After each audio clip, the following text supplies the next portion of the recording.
Check 1 2 3 4. Testing 1 2 3 4. Yeah, the volume's working up there on the screen. It's nice to be able to see that monitor on the side of the camera from down here too. That helps a lot. Check. And I'm hearing myself over here too. Woohoo! It works. Good.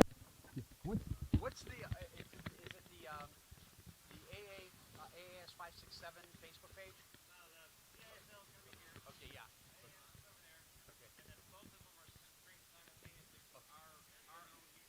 Okay, you're the Mockingbird Valley YouTube page? Okay, good. I'll look that up then. Yeah, because I want to be able to tweet that out later on.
Good morning from the Mockingbird Valley Soccer Club in Louisville.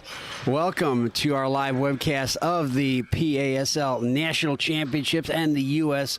Open Cup tournaments. I'm Keith Kokinda. Glad you could join us here this morning, all day today and tomorrow, for what are 4 tournaments. The PASL National Championships, both for the men and for the women, with divisions A and B. Also, men's and women's A and B Open Cup, U.S. Open Cup competitions going on all day today. The tournament actually started last night down in Elizabethtown, about 50 miles south of here. We open up this first game. It's the men's Open Cup A division. Going left to right on your screen, the Kentucky All-Stars in the pink Barcelona-style shirts, and the Tacoma Stars in the all-black kits. Again, this is Division A in the men's Open Cup. 3 teams in this group, along with Barrieros from Kansas City. They will be playing later on today. They will actually play Tacoma. As the Stars quickly into the attack. We're still awaiting rosters, so we'll get team names associated with these players very shortly. Tacoma will play Barrieros later on this afternoon over on Field 1, which is to our right. So, meanwhile, Kentucky All-Stars, a team comprised, put together for this tournament, facing a 1v3. But Kentucky able to quickly cover it up with their goalkeeper. The Tacoma Stars have been around in one incarnation or another for 40 years now, starting with the original Major Indoor Soccer League version.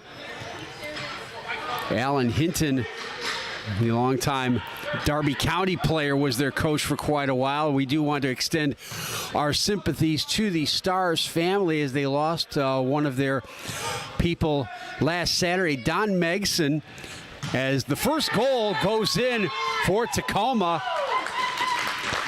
So they open it up just not even a minute and a half in.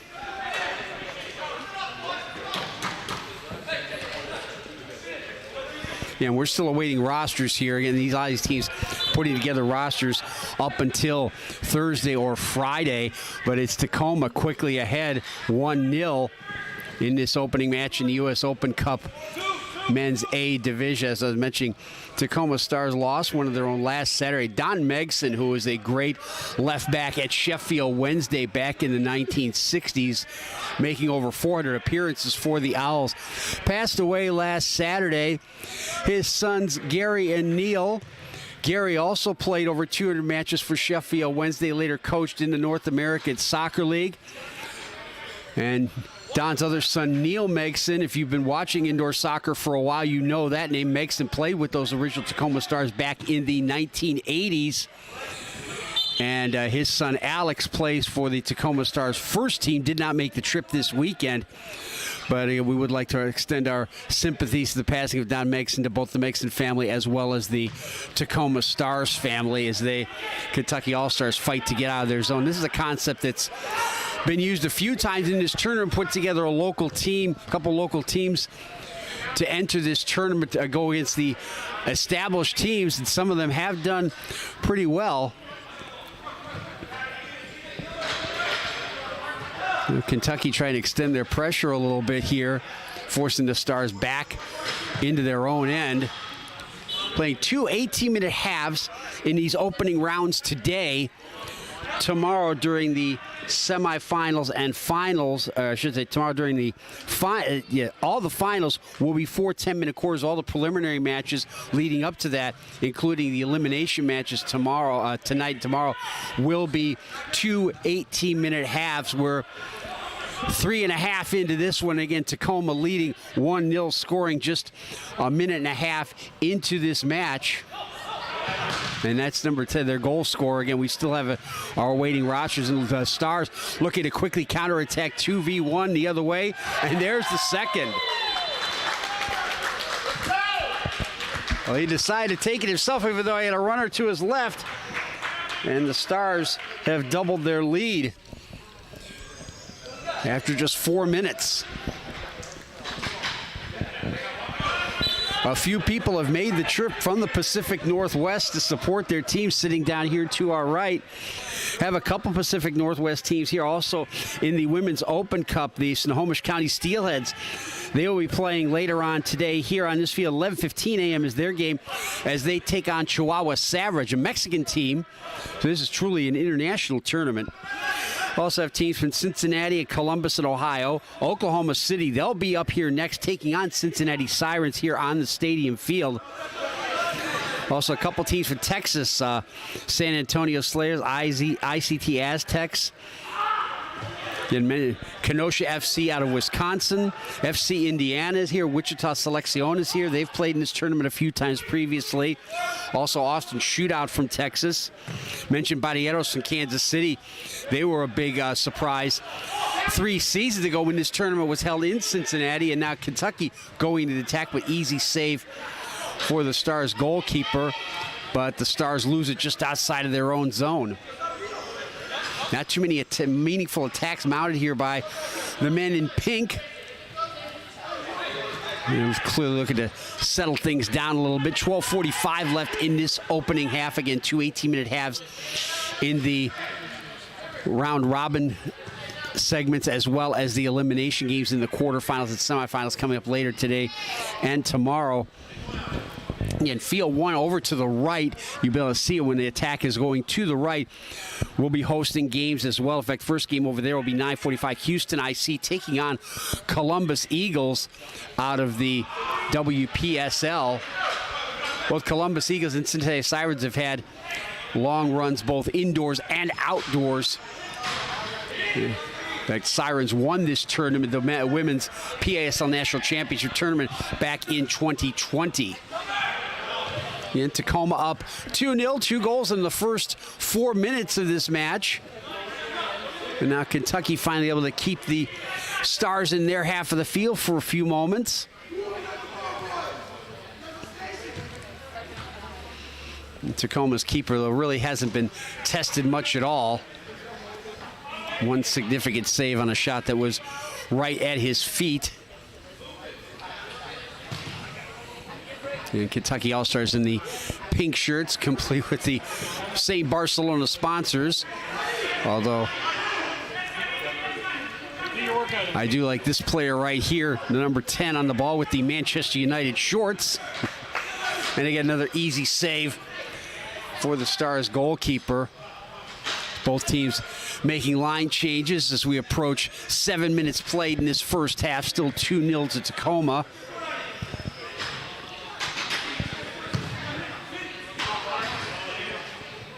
Stars with the long ball out of the back, wanted to shepherd it back to their goalkeeper, instead forced to clear it away. Rather hazardous there to play with a ball that close to your goalkeeper.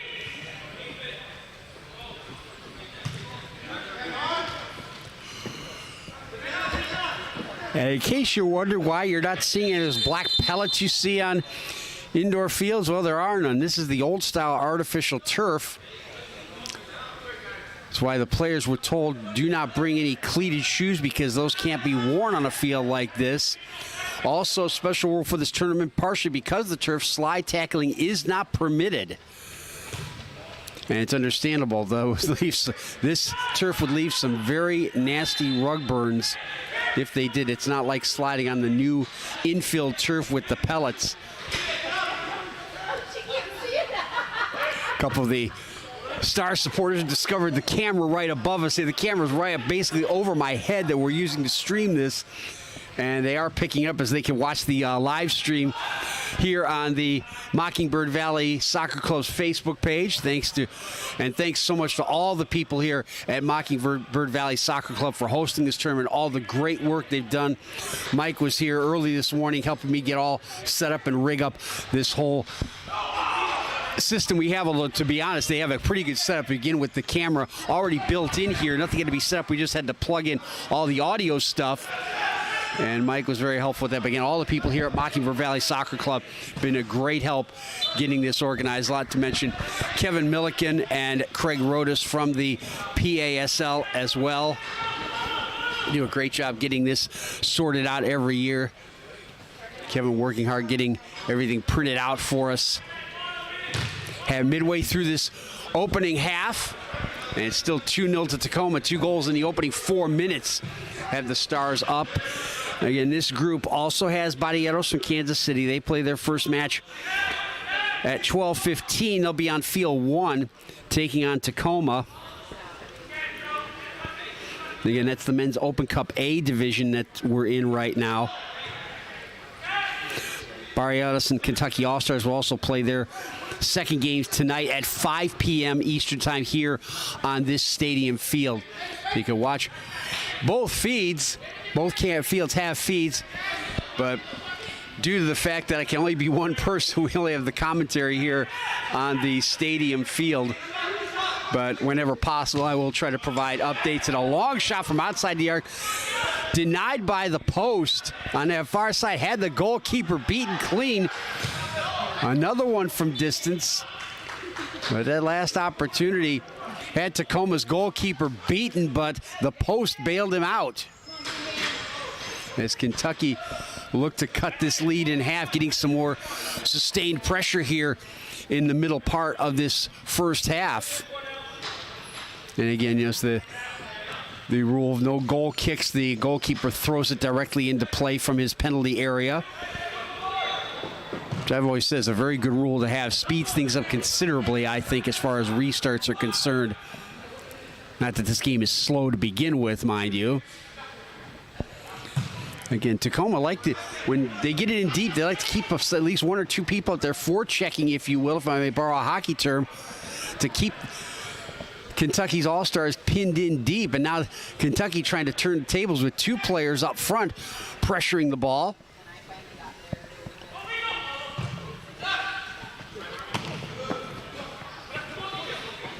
Now a chance 2v2 for the Kentucky All-Stars. Wonderful little flick, and there's the opening goal for Kentucky. Beautiful piece of work.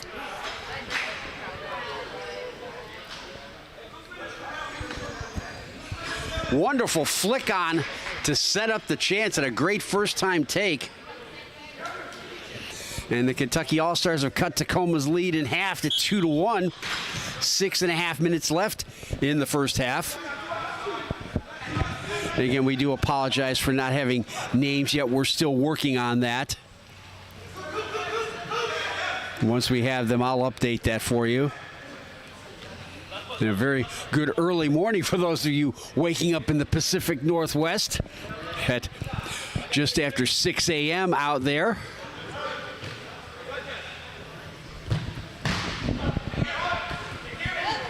The other group here in the Open Cup, there's also the Open Cup B division, which has Metro Louisville, Valhalla, and Elizabethtown. Again, Valhalla and Elizabethtown played last night. Get that result for you later on. Also on the men's side, we get a foul whistled up here against Kentucky, so Tacoma will get a restart in the Kentucky All-Stars half.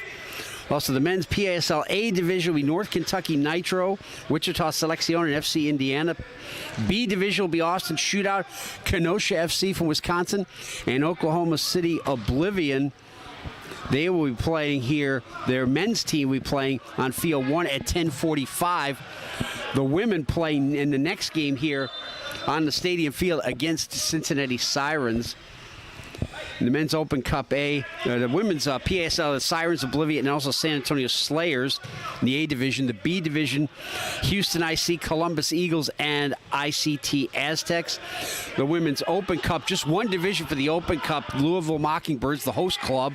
And here's another opportunity and another goal for Kentucky, and they are back on level terms 13 minutes in. And again, the number 9 getting the goal. Another wonderful finish.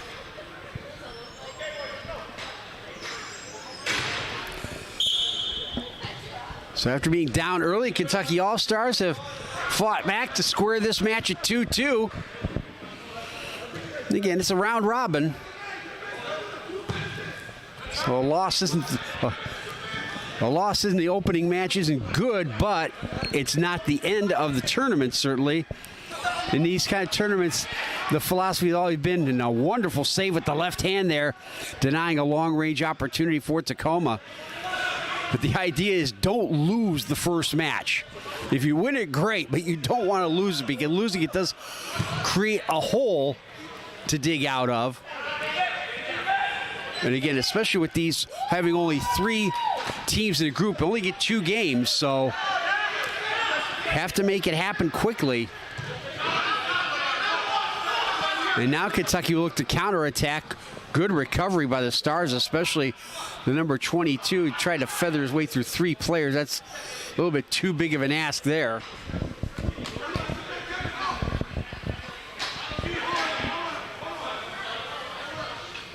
.320 to go, 2-2. Stars opened up with 2 goals in the opening 4 minutes, but Kentucky have bounced back here in the latter stages of this first half to square the match. As both teams finish line changes, we go into the last 3 minutes of this first half.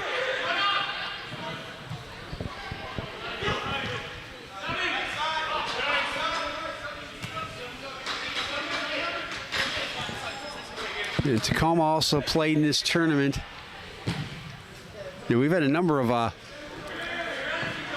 Pacific Northwest teams play in this tournament previously from the the WISL, which is the league Tacoma Stars play in. The WISL teams do qualify for the champion. WISL team champion teams qualify for this tournament. Again, this year we have the 2, both the Stars here as well as the Snohomish County Steelheads. And there, Kentucky go in front from long range with just 2 minutes to go in the first half.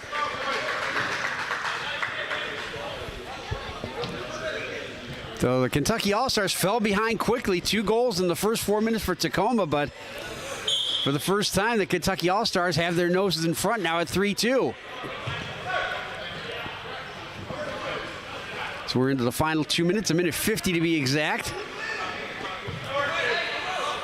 And 2 18-minute halves in group play, as well as the quarterfinals and semifinals.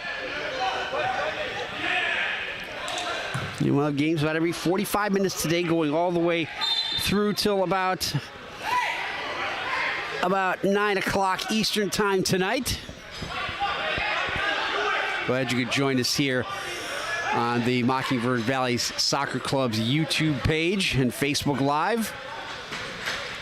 I'm Keith Kokinda. Glad you could join us for the PASL National Championships and the U.S. Open Cup of Indoor Soccer. Again, this is the Open Cup, Men's Open Cup A division. Kentucky All-Stars in pink, now leading 3-2 as we into the final minute of this first half. Foul whistled up against Tacoma, giving Kentucky the restart. They lose at the halfway line, then get it back, and then give it back to Tacoma again on the foul.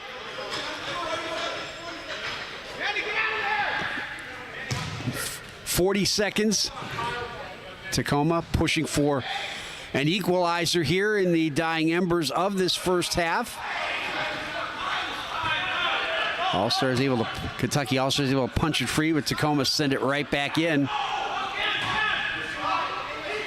And that'll be quickly covered up. Quick outlet pass with 17 seconds left. And he's able to fight his way through it. A good save with the left foot to deny another goal. Great opportunity on that counterattack, all triggered by the terrific pass from Kentucky's goalkeeper. Now looking for one last opportunity at the buzzer. It goes wide. But a spirited first half here. Tacoma Stars again got 2 goals in the opening 4 minutes. But Kentucky All-Stars fought back and take the lead 3-2 going to halftime. Take a brief break and back with more here at the PASL National Championships.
second half underway in the opening round of the Men's Open Cup A Division of the PASL National Championships. I'm Keith Kokinda. Glad you could join us here on the Mockingbird Valley Soccer Club's Facebook page and YouTube channel. Mockingbird Valley Soccer Club here in Louisville, Kentucky, hosting this tournament all weekend. It's Kentucky All-Stars in the pink shirts leading 3-2 as we open the second half over Tacoma Stars in the black shirts, black shorts, and white socks. Tacoma scored the opening 2 goals in just the first 4 minutes, but were pegged back eventually. Kentucky taking the lead, a couple of marvelous goals, and now they'll have a chance for a 1v1 if they hurry. The number 9 has 2 goals already, tries a little heel flick, it doesn't come off. It took a while for Kentucky All-Stars to get their legs and get in their teeth into this game, but they finally did in the middle of the half and were rewarded by getting the lead. They could have scored more there. In fact, their first chance was an early long-distance shot from the far side that hit the post and came out. Another long-range effort did go in.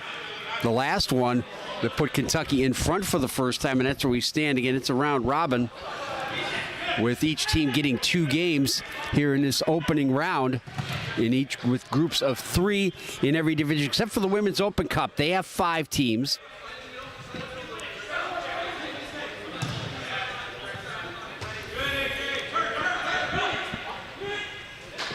There, the Stars in the attack, and Tacoma equalize.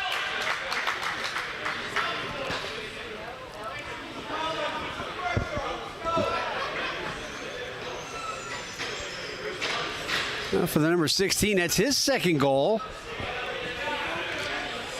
And again, a thing to keep in mind here in the second half, with the teams changing ends, it's a longer line change. It's like in hockey in that middle period. Have to go to the other side to make that change. And then they're going to call an illegal back pass here. Illegal use of the hands by the goalkeeper on the back pass. He can't pick that ball up.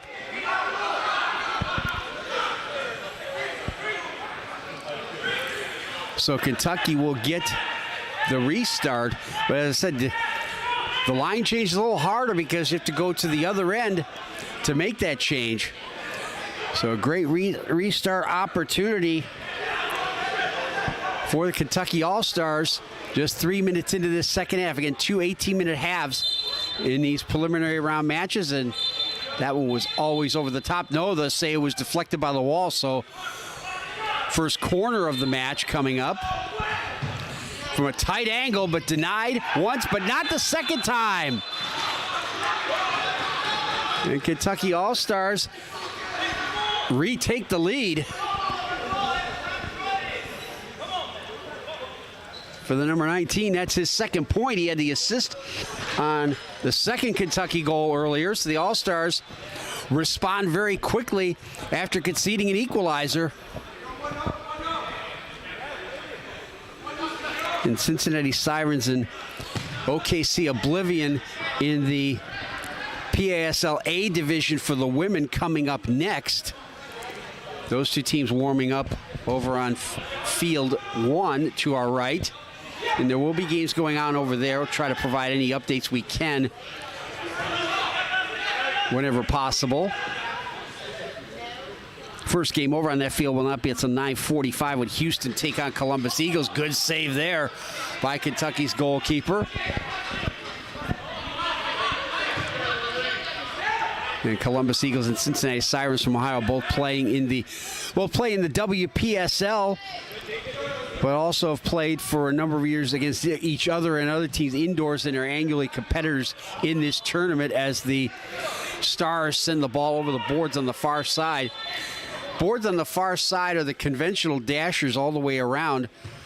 Until this, on the near side here, though, it's just the conventional dashers on the lower 2 feet. Then you see the plexiglass above that, and the boards on this side are a little bit shorter than they were on the bench side.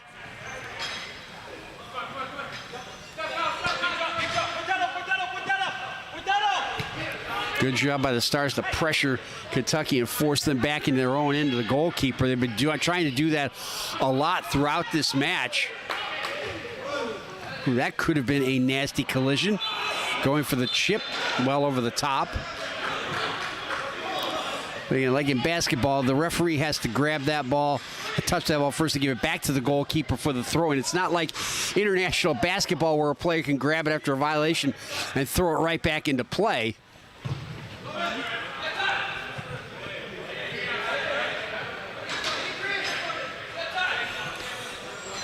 Kentucky finishing a line change. They had to hurry. Again, that longer change makes it a little more difficult when defending. 3-3, 12:15 to go in the match. Tacoma Stars in the black shirts, Kentucky All-Stars in the pink shirts. And it's been a good one.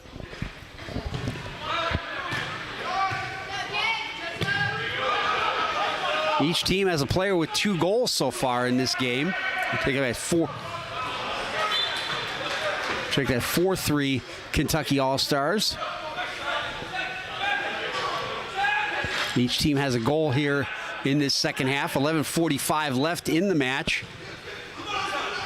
And each team gets a point for a draw in this round robin play.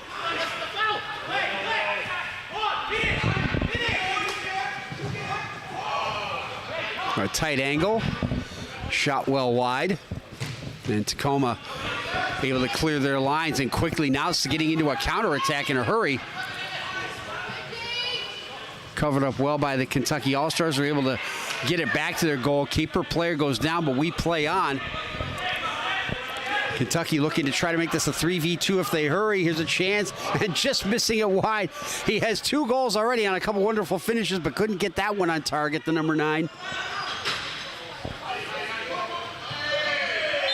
And foul whistled up against the Tacoma Stars. Gives Kentucky a restart just inside the Tacoma red line. 10:45 left in this match. 4-3 Kentucky All-Stars leading. They didn't lead until late in the first half. Directly from the restart, that didn't miss by much. Trying to let the goalkeeper cover it up, and he does. Only time has been a 2-goal lead. Tacoma got the first 2 goals the first half, but they were eventually pegged back midway through that half. This put-together team in pink giving a very good showing here in this opening match. Tight angle play off the boards, easily covered by Kentucky's goalkeeper, looking to go quickly as they change. And there's the advantage of being having to change that far side and get an offensive player out there a little bit faster. Easier to make that change and try to change when you're defending in your own end. Now Tacoma trying to take advantage of some numbers. Good recovery there. And now a chance redirected, and it goes in. A little bit accidental, but the Stars have equalized one more time.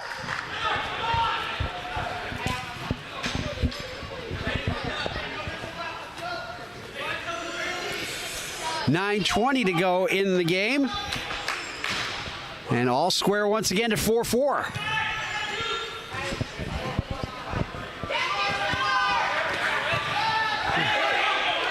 Big tangle there in the middle of the park, with bodies falling all over the place, and finally the foul whistled up and giving the restart to Tacoma.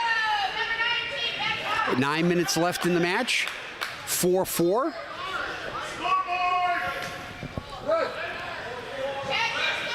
It is 4-4. They registered that goal mistakenly to Kentucky on the scoreboard. Hopefully they'll get that fixed, but it is 4-4. Kentucky now a 2v1 if they hurry. Here's a chance, and there's a hat trick for the number 9. Well, they can leave that 5 up there after all. It's 5-4 now.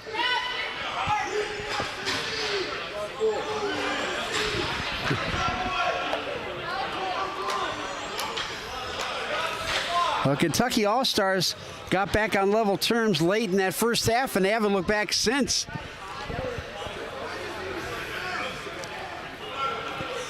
The referees over there trying to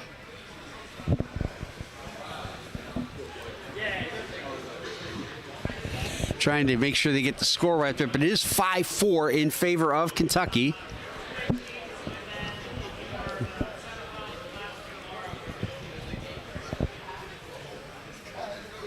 Now they finally have it right. There, you can see it up there in the upper portion of your screen. They finally have the scoreboard set with the correct score line. 8:13 left in the match.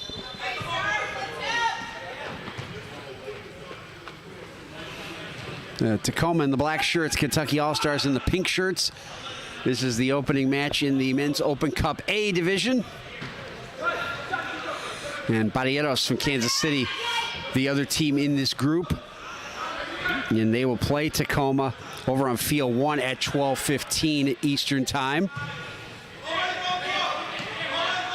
All you people watching the Pacific Northwest want to watch that game as well, you will be able to hear on the YouTube channel of Mockingbird Valley Soccer Club, and the link also on the Mockingbird Valley Soccer Club's Facebook page. Kentucky All-Stars looking to go into attack once again off the boards, but the runner was not quite in the right place to get that, as Tacoma Stars go quickly out of their own end and win a free kick as they press for another equalizer. Twice in this half they've gotten even, and twice in this half Kentucky All-Stars have gone back in front. Can the third time be the charm?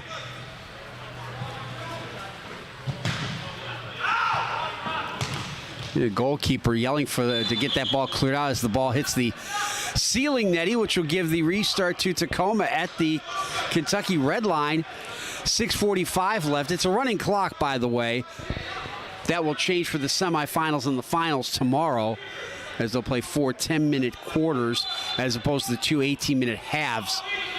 But the clock continues to run unless something strange happens, such as an injury. Good save there and covering up the second opportunity.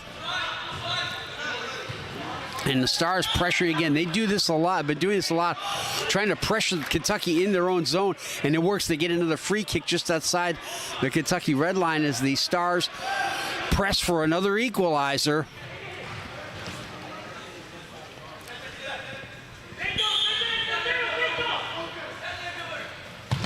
Could go right for goal, but the one-man wall does his job. And they're forced to play it all the way back to their goalkeeper in his own end. 5:50 left in the match. Still 5-4 in favor of the Kentucky All-Stars in pink. I'm Keith Kokinda. Glad you could join us here at Mockingbird Valley Soccer Club in downtown Louisville. But basketball is the only tournament in town this weekend. It's the South Regional semifinals played last night. Just about 3 miles away from here, as a matter of fact, with Creighton and San Diego State both winning. Creighton breaking the hearts of all those Cinderella lovers as they beat Princeton, while San Diego State won a tough game against Alabama. And it was funny watching all the local newscasts last night. All the focus was on all the Alabama fans here, and there were thousands of them, as well as all the people, the Princeton people, with them being the Cinderella story, and yet both those teams ended up losing.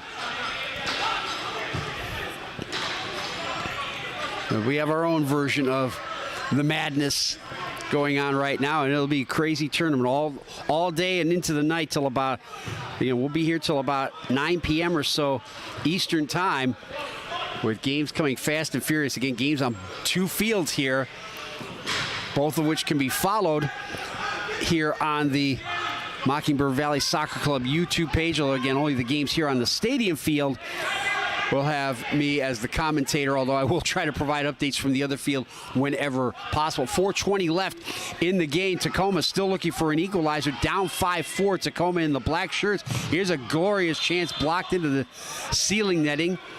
So another good restart opportunity for Tacoma.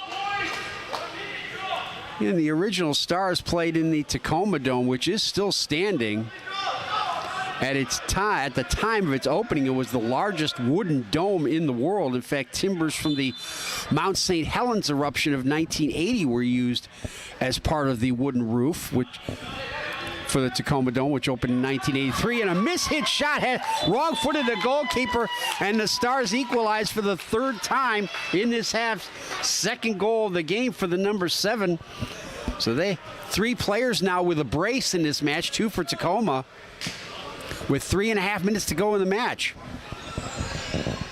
Art by accident, if you will. He was clearly trying to hit that ball to the far post, and the goalkeeper went that way, but it was totally mishit.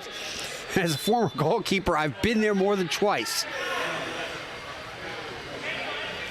It's a very sinking feeling. It's like everything going in slow motion, moving one way and seeing the ball go the other, and knowing there's nothing can be done about it because the momentum simply cannot be changed fast enough. And the Star supporters down here in front of us very happy that their team has gotten back on level terms here in the final 3 minutes of this game.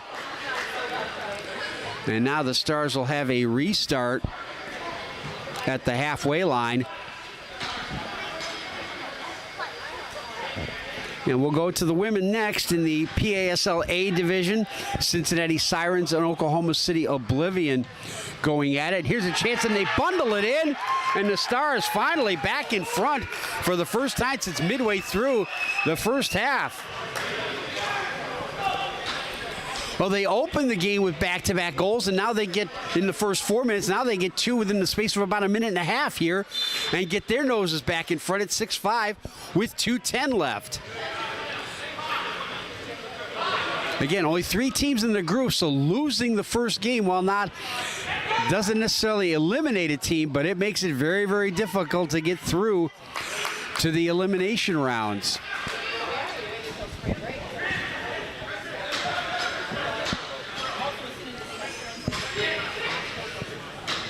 The men's Oklahoma City Oblivion team is here as well.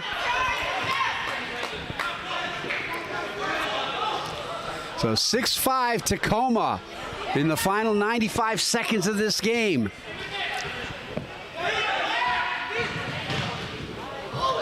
And a good save there. The men's Oklahoma City Oblivion team will be playing on field 1 at 10:45 against Kenosha. That's part of the PASL B division tournament. Well, both Oklahoma City teams are here tonight for this tournament. Down to the final minute of the game. Kentucky All-Stars, who have acquitted themselves very well here today, but now find themselves down again, pressing for an equalizer. It was a long, hard fight for the Stars. And now Tacoma have given Kentucky an opportunity with the ball into the ceiling netting, trying to make one last change. And again, it's hard to do in your defensive end. 41 seconds to go. Clock will stop for stoppages in the final minute of each half. And that didn't miss by much as the All-Stars from Kentucky pressed for the equalizer. Clock didn't get restarted right away, which got the attention of a lot of people here. Stars trying to clear their lines, can't do it. Kentucky hold it in. Now they'll have a chance. Trying for a touch to get it through.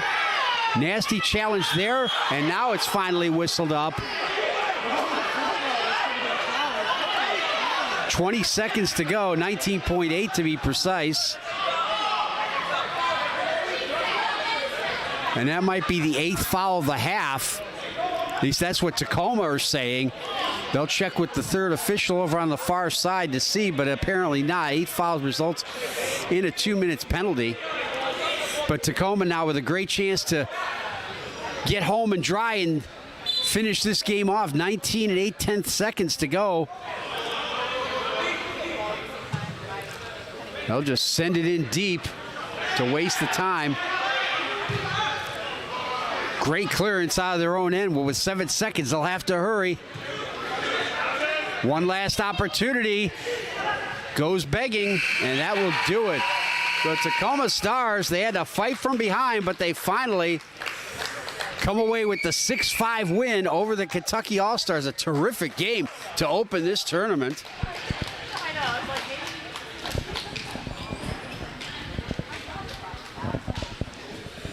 Again, second game coming up here shortly. We'll make sure we go through some of the scoring here. Again, Tacoma got 2 goals from Anthony Nitzel. Isidro Prado Herita got the first goal. And Nitzel scored the second one. That was in the opening 4 minutes, but then 2 goals from Cornell Hilliard for Kentucky. Kenny Walker and Cameron Kuhl set those up, and then Kentucky finally went ahead late in the first half on a goal from Mitch Lammert. But then Nitzel quickly opened the half with a goal for Tacoma to equalize. Kentucky got back in front. Cameron Kuhl got a goal, so he had a goal and an assist today in this game. Stanford Stabber got the first of his 2 goals, getting Tacoma tied once again. Then Kentucky scored again through Cornell Hilliard, so that was to complete the hat trick on a pass from Hazik Zed. Then Stabber got another equalizer for Tacoma, and then the late goal to win it came from Nate Ford. So that's how the goal scoring went. So we do apologize for not having those names during the game, but we'll have them for the future reference. So that will do it for game 1. Game 2 again coming up. Cincinnati Sirens and OKC Oblivion in the women's PASL A division. Back with that after a moment. This is the PASL National Championships on Facebook Live and YouTube.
Match number 2 in the PASL National Championships. I'm Keith Kokinda. We move over to the women's PASL A division. Cincinnati Sirens in the white shirts, the light blue shorts, and the dark blue socks going against Oklahoma City Oblivion in the all navy blue kits. I'm Keith Kokinda. Glad you could join us here on YouTube and Facebook Live from the Mockingbird Valley Soccer Club in Louisville and the Mockingbird Valley Soccer Club's Facebook page and YouTube channel. Thank you very much for joining us. And Cincinnati Sirens won this tournament when they hosted it in 2020.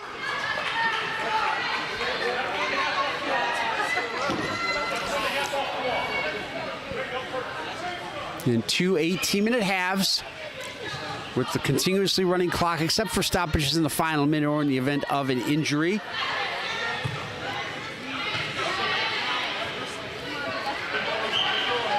And it's a round-robin competition. Also in this PASL A division with these two teams are San Antonio Slayers. They will play their opening match against OKC on field 1 to our right at 11:30 a.m. Eastern Time, 10:30 for those of you watching in OKC. And quickly, the Sirens with an early chance here in just the 3rd minute. Long-range shot, redirected, a good save by OKC's goalkeeper. We saw one of those go in. In the first game between Tacoma and Kentucky All-Stars as the ceiling violation will bring the ball back to the OKC red line. Cincinnati will get an early restart opportunity here.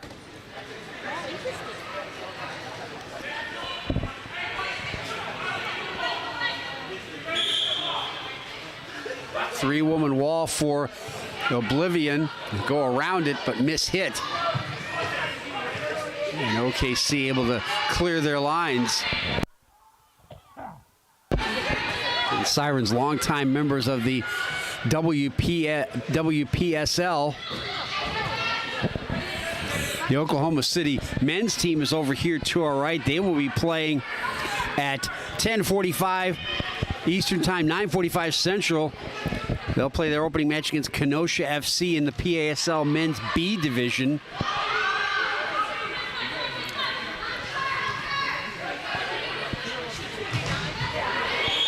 Cincinnati with all the early pressure here, but they do commit the foul in OKC's end, which will allow them to clear their lines.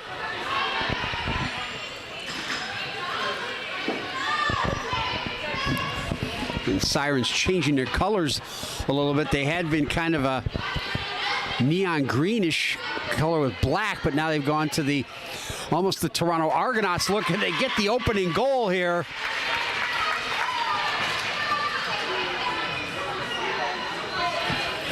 As I was saying, they've gone to the almost the Toronto Argonauts look with the double blue, the light blue with the navy blue socks and shoulder stripes. The Sirens strike quickly, just 3 minutes in.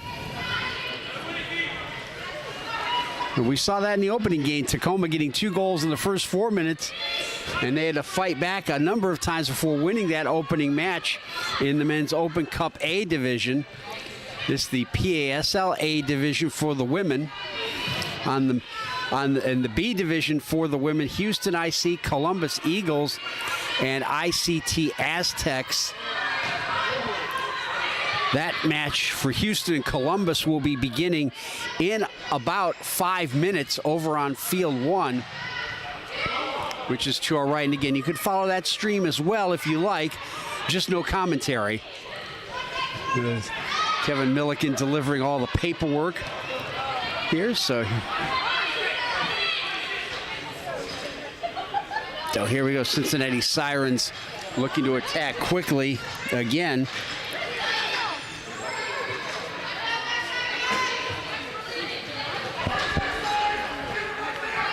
It was Mary Reed who got that opening goal for Cincinnati. They brought a pretty full squad here. Not a very long trip, only about 110 miles. And again, this team won the tournament when they hosted it back in 2020. And now the Sirens will get a restart in their own end. Allison Fancher has been tested a couple times as the goalkeeper in yellow for Oklahoma City, and she'll be tested again here. Oh, that shot may have hit, and there the second chance goes in. Finished off by Erin Yenny on the second bite of the cherry.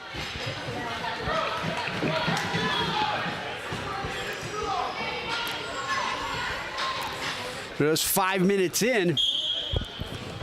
Cincinnati have the 2-0 lead. This sounds vaguely familiar. Well, Erin Yenny got that goal. Here's Birgit Wilder, a veteran of this team, been playing for the Sirens for several years. Quick little 1-2. Emily Byorth, another veteran, a good save by Fancher there.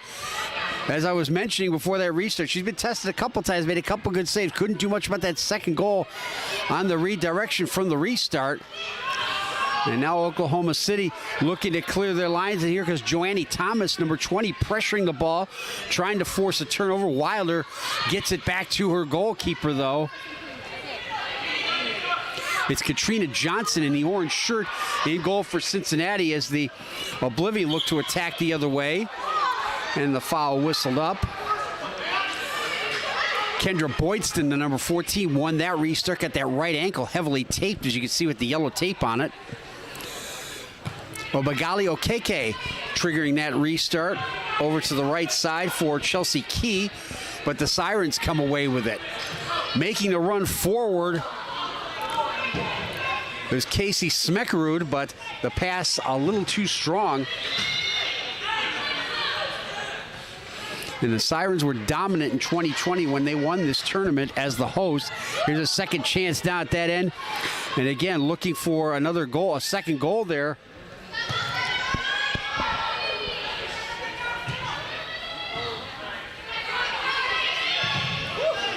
And that shot goes over the top. I mentioned Mary Reed there looking for her second. She opened the scoring. It looks like Cincinnati have enough for at least 2 full lines and maybe a couple changes. They even have 3 goalkeepers with them. OKC have 2. But the Oblivion give that one away off the restart.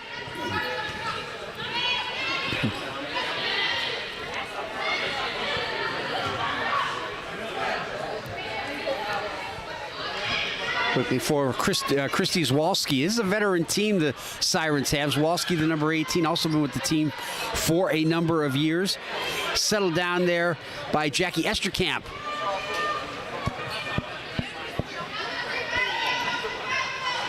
Chance in front. The shot is blocked.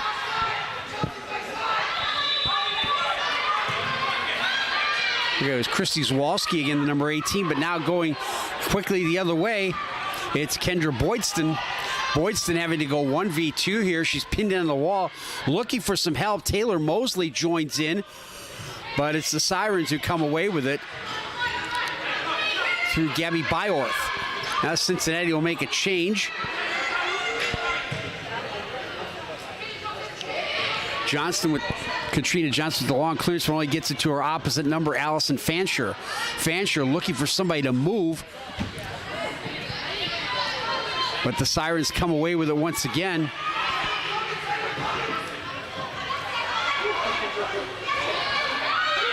Taylor Mosley trying to fight for that ball, and then finally the foul whistled up against Oklahoma City's Joannie Thomas. So another good restart opportunity for the Sirens as we come up on the midway point of this first half. 9 minutes to go. Again, 2 18-minute halves here in the preliminary rounds and the quarterfinals. Those will be played later on this evening. And we're still in the round robin play right now.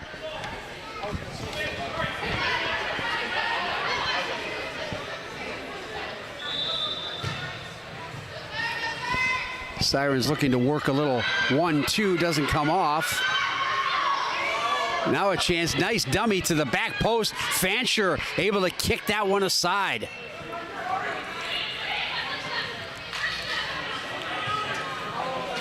Good idea trying to set up a play out front for Lexi Kidd, number 23. Here's Kidd once again. Emily Byorth sending it forward.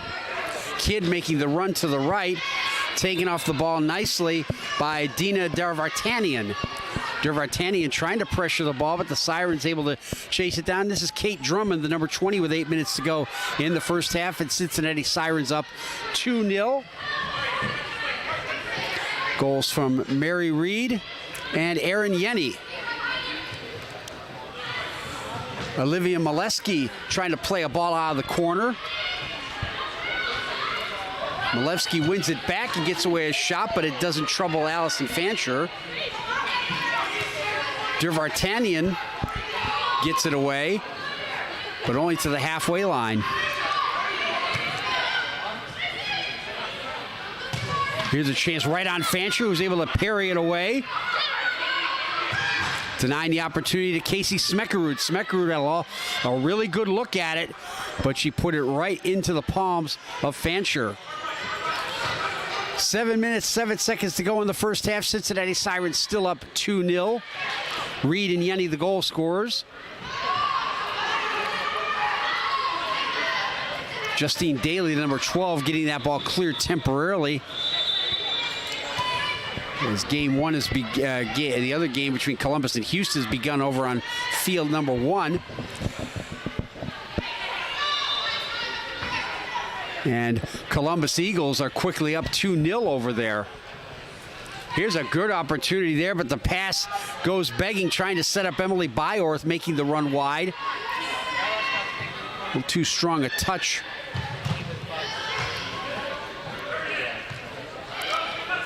Obigali Okeke blocked that shot. Cleared over the boards by Chelsea Key. And they're saying that Chelsea Key is appealing that it was deflected, that they should have the restart, but it goes to the Sirens. 6 minutes to go in the first half. Cincinnati looking to make it 3-0, but again, Fancher is there with a good save. Fancher has played well so far in spite of conceding the 2 goals. Oh, the second one off the restart, not her fault from the redirection. From a tight angle, Fancher again is there, denying Mary Reed her second. But the Sirens have held sway here. Most of the play being in OKC's end of the field in this first half, and they'll have a chance to keep it there with the restart at the Oblivion red line. And their men's team right over here to my right, waiting to play their first match.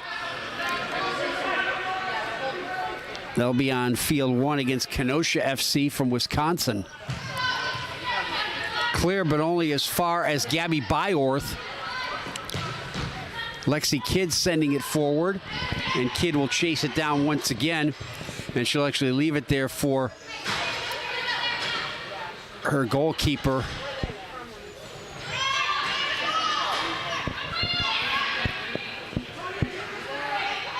Kate Drummond trying to dig it out of the corner. She finally does. Now looking to set up Byorth.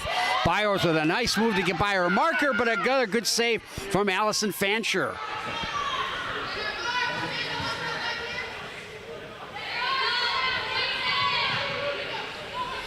Katrina Johnson down here to our left has had very little to do so far.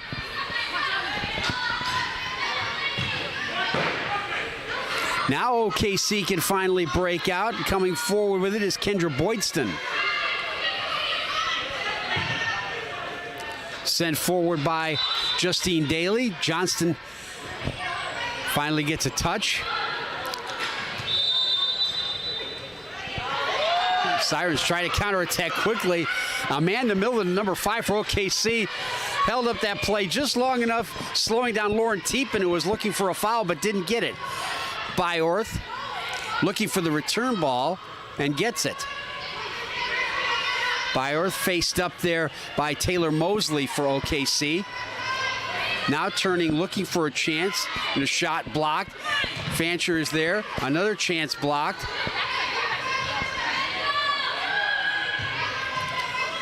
Trying to set up Kayla Dickerman, the number 27, and there finally the Sirens able to get it.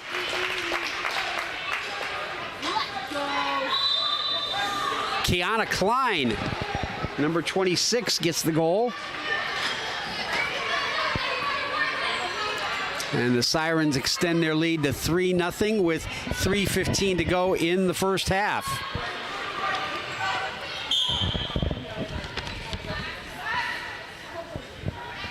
Fancher being pressured. Only clears as far as Byorth, who sends it forward very quickly. Nicely tackled away there by Amanda Miller for OKC. Birgit Wilder able to win that ball for the Sirens. 2:45 left in the first half. Olivia Malevsky for Cincinnati, who have dominated this game, leading 3-0 now. Malevsky looking for the return pass. Doesn't quite come off as Amy Hernandez got in the way, the number 5. She's trying to shepherd it back to her goalkeeper.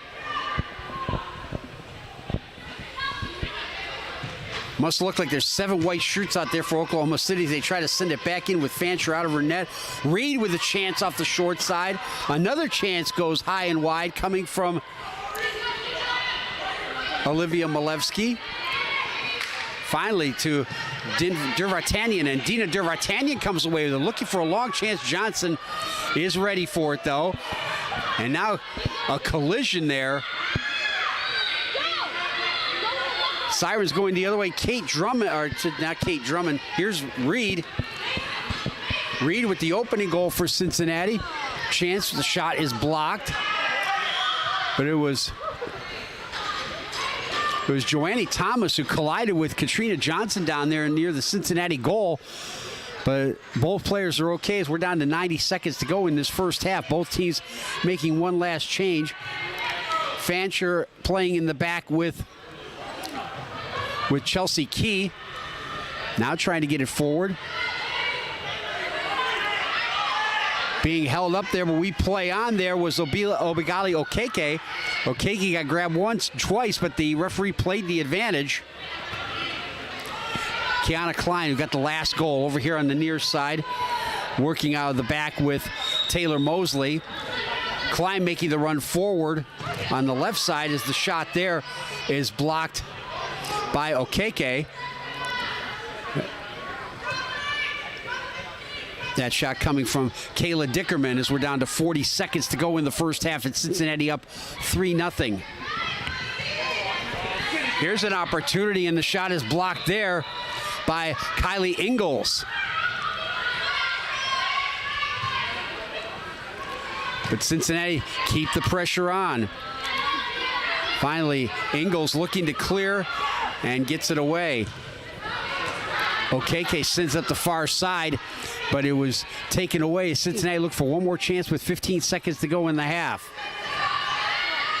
Lexi Kidd with some space, but she misses. The Cincinnati Sirens, with a dominant performance here in the first half, lead OKC Oblivion 3-0 in this opening match of the women's PASL A division of the PASL National Championships. We'll take a brief break. Second half coming up here on Facebook Live and YouTube.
Getting ready to go for the second half here between Cincinnati and Oklahoma City. I'm Keith Kokinda. Glad you could join us here on Facebook Live and YouTube from the Mockingbird Valley Soccer Club in Louisville.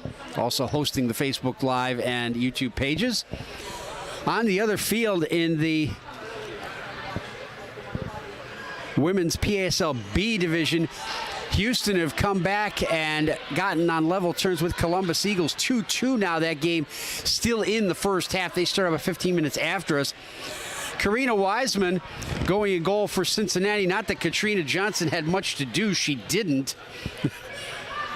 But Johnston comes out, and it'll be Wiseman in for the Sirens. And Sirens have 3 goalkeepers here, and 2 full lines plus, and that depth making a big difference here in that first half. Oklahoma City not nearly as big a squad. They spent most of that time in that first half defending, and they'll be defending the goal to our left here in the dark blue kits with Cincinnati in the white shirts, the Columbia blue shorts, and the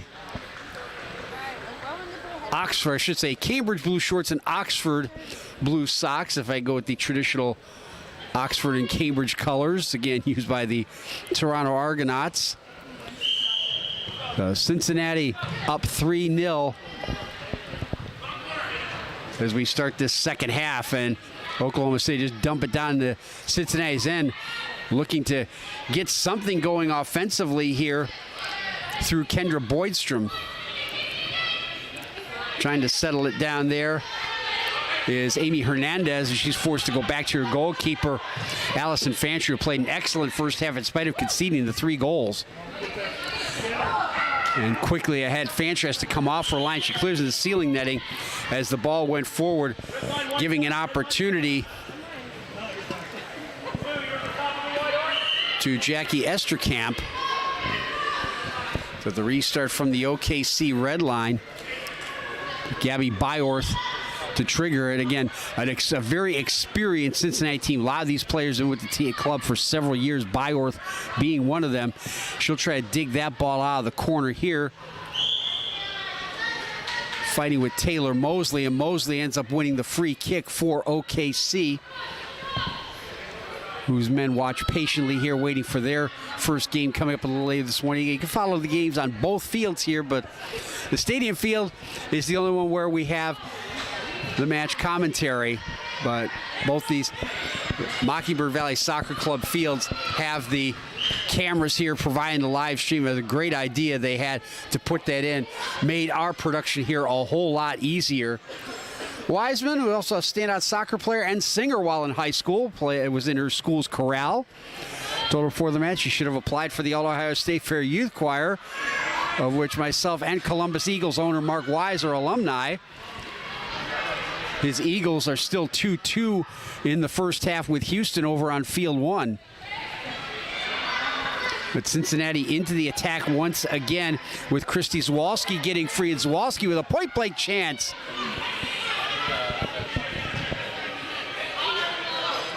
Fancher's seeing a lot of synthetic leather here in this match. Cincinnati, the more experienced team and the deeper team, and those 2 factors making a huge difference. As Oklahoma City have had a tough time just getting the ball, let alone trying to get out of their own end as they finish the line change. Again, the line change is harder because in this case, especially for OKC, having to defend so much and go all that way to the other end as Dina Dervartanian sends it in deep across the face of the goal from Kylie Ingalls, but too tight an angle. It didn't trouble Wiseman, although she did dive to make sure her post was covered. Now trying to send it a little deeper is Ariana Hernandez, but the Sirens able to get out of their own end and get it forward.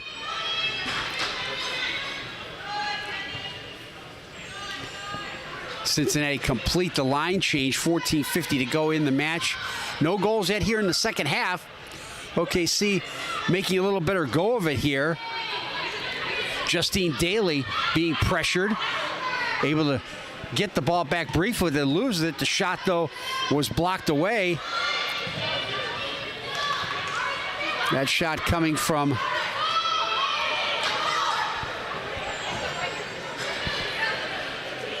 Well, trying to find number 30 on this roster. Still can't find her. Laura Rose, I believe, is who that was.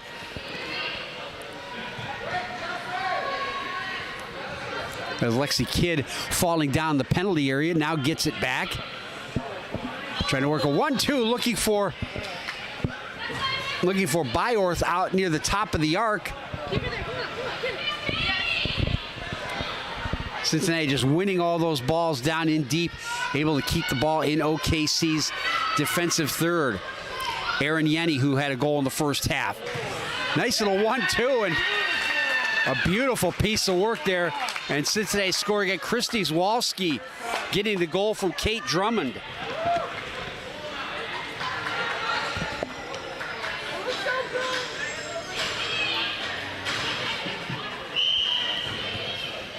So Christy Zwolski opens her tournament account to make it 4-0 to the Sirens. Firmly in control of this match. And Oblivion send that ball over the boards.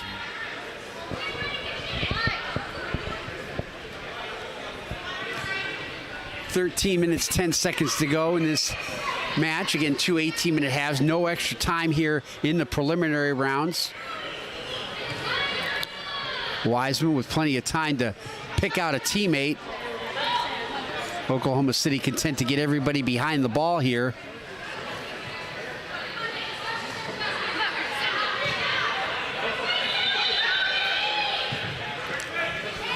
Now Cincinnati looks to go forward. Stepping in the way and getting it clear was Amy Hernandez. Or check that, it was Chelsea Key there defensively, but she nodded it over the boards with 12.5 minutes left. And Cincinnati Sirens FC up 4-0. 3 early goals in the first half and 1 here in the second half. Trying to put some pressure on there was Joannie Thomas, number 20 for OKC. They've reached halftime on Field 1. Houston and Columbus all square at 2-2. And again, that's the PASL Women's B division. We'll see. Eagles will play ICT Aztecs later on this evening. Also on Field 1, that'll be actually this afternoon. That'll be at 1:15 Eastern Time. Here's a chance in front. Good defensive work there by Joannie Thomas for OKC as she denied the opportunity to Lauren Tiepen right in the penalty area. Brigitte Wilder says to go pass it to the other side of the field, instead trying to go into the box here for Kate Drummond, and a good save again from Fancher to deny Drummond. Boy, Fancher has played really well, and she's had to. This game could easily be 6-7, 8-0 right now. Key gets it out of the box temporarily as we approach 11 minutes to go here in the match. And again, it must look to OKC like there's 7 white shirts out there. Off the crossbar and did not go in. We do not have goal line technology, so we have to go with what the referees say. But Fancher gets a little help from her friends, if I may borrow from the Beatles, known as the goalpost and crossbar. 10:45 left. All Cincinnati Sirens FC in the white shirts leading 4-0. 4 different players have scored for Cincinnati. Now looking to work a little 1-2 from a tight angle off the boards. Here's a chance at another goal for Cincinnati to make it 5-0.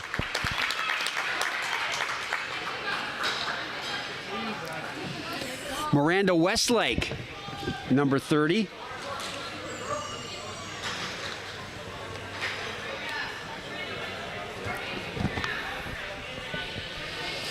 So the hole gets deeper as Dita Dervartanian will kick it off for OKC.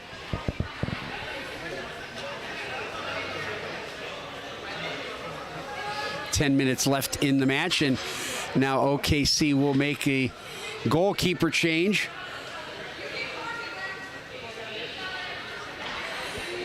Morgane Loiseau will go into goal.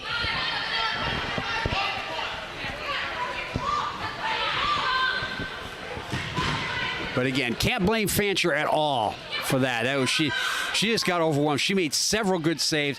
And again, this scoreline could be a lot worse had Fancher not played as well as she did. Lois So, excellent goalkeeping there to come off her line and claim that high ball in the box. You don't see that play indoors too often. That's normally one you see in the conventional outdoor game where the goalkeeper comes out to claim the high cross. But Lois So did a good job seeing that and getting up. She's a little bit taller than Fancher, and that helped her getting to that ball.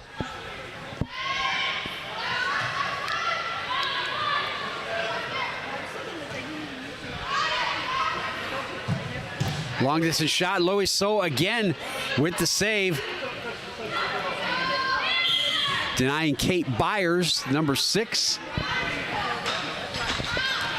The next match here in the Stadium Field will be at 10:30 Eastern Time. Northern Kentucky Nitro from just south of Cincinnati over in Covington area, taking on Wichita Selección. Selección have made multiple appearances in this tournament, including 2020 when Cincinnati hosted it. 5-0 Cincinnati Sirens FC with 8:20 to go in the match over OKC Oblivion, who get the quick turnover right in the middle of the park. Taking it away there was Justine Daly, the number 12. Daly trying to work something with Amanda Miller, number 18. Doesn't come off, but the foul whistled up in favor of the ladies in the dark blue kits. So give them a chance to knock the ball forward. And again, this is Amanda Miller, the number 18, to send it away as their men go to get ready for their match coming up. Redirected off the head of a Cincinnati player, but right into the hands of Karina Wiseman. It'll lead you to read that deflection when it comes from so far out. Sirens sitting in deep. Reed giving chase. Reed with the opening goal for Cincinnati. Sets up a chance that's blocked. Shot coming from Jackie Esterkamp, another longtime member of the Cincinnati Sirens FC club. Emily Byorth with the long shot going wide. Esterkamp again with time and space at the line. Lois So kicked that away, or maybe actually it was Kylie Ingalls who got in the way of that, the number 10 for Oklahoma City.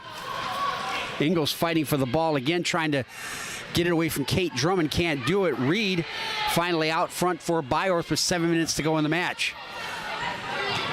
Sirens with 3 goals in the first half, 2 here in the second to lead 5-0. And neither goalkeeper has been tested very much for Cincinnati, whether it be Wiseman here now or Johnson in the first half as the shot goes ringing off the short side post from Drummond. Drummond tries again. Drummond will go for a change as the Sirens reset it out here with Kiana Klein, who has a goal. Again, 5 different players have scored the goals for Sirens. No one with a brace yet.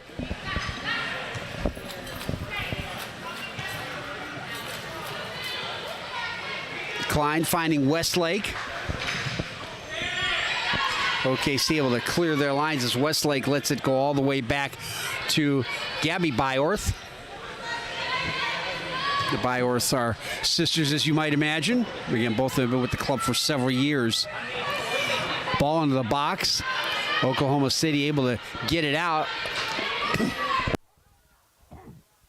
They'll let it go all the way back to Karina Wiseman. One of the taller indoor goalkeepers, you'll see it, 5'9". Again, this team plays outdoors as well, so that height is helpful playing outdoors. Gabby Byorth looking to work a 1-2. Gets the return ball. The header by Westlake just missed. Now OKC trying to break. Kylie Ingalls getting it forward for Kendra Boydston. Boydston had a couple of chances early when they were able to get it free. Now here's a shot with an open net getting pushed wide there by Amanda Miller. So OKC now getting some pressure here as we enter the final stages of this match. 5 minutes, 10 seconds to go. Boydston again.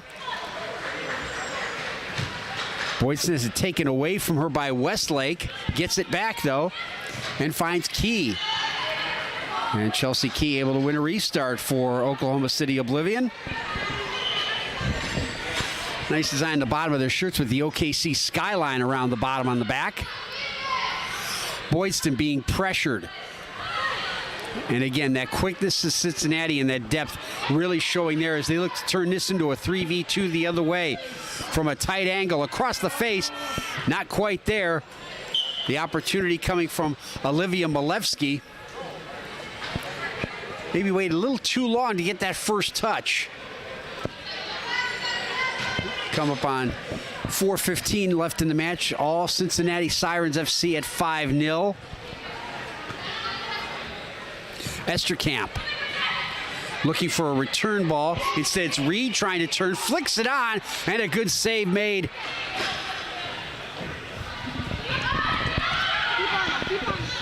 Again, for coming in cold, Morgane Loiseau has played very well. Made several good saves in spite of the fact she gave up 2 goals. Now here's a chance for Emily Bio from a tight angle. Again, Loiseau makes the save, but she can't get that one. It's finally batted in at the back post. And it's Kiana Klein getting her second of the game. So Kiana Klein, the first Cincinnati player with a brace in this game to make it 6-0.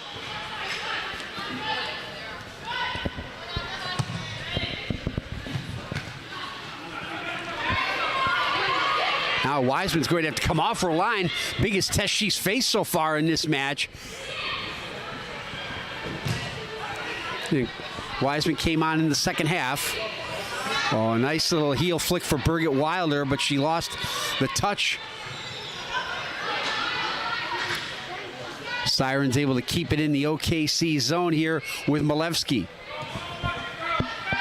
Now Wilder once again. Gabby Byorth gets the return ball with 2:40 to go in the match. Going to the far post. Loiseau with a good save again.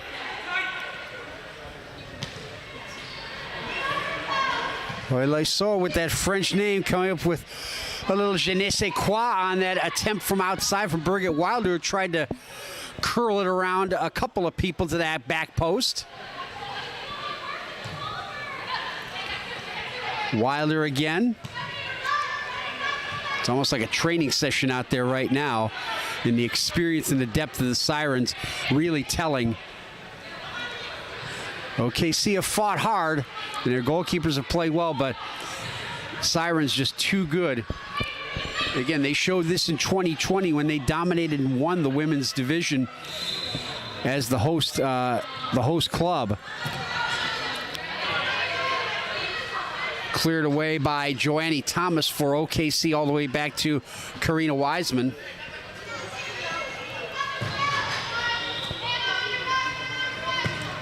Nice little trap there by Kayla Dickerman. Dickerman looking for the return pass. Into the final minute and a half of this match. So this will put Cincinnati safely atop the A division for the women. Nice little 1-2 goes wide. The second bite of the cherry is collected by Loiseau, denying Kayla Dickerman.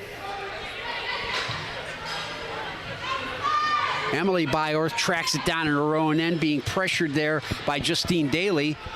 Daly working there with Amanda Miller, and there's a chance, and Miller, or I should say Kylie Ingalls, who goes down in a heap. Nice work by Miller and Ingalls. Couldn't quite get the scoring opportunity. Now Reed in the final minute. 6-0 Cincinnati. A turn going to the Reed, the back post, nearly an own goal, but great work by Loiseau to claim that ball and keep it being inadvertently swept in by Chelsea Key. But good work by Key to get back there and track back defensively, but she ended up in that tangle and had to rely on her goalkeeper Loiseau to bail her out.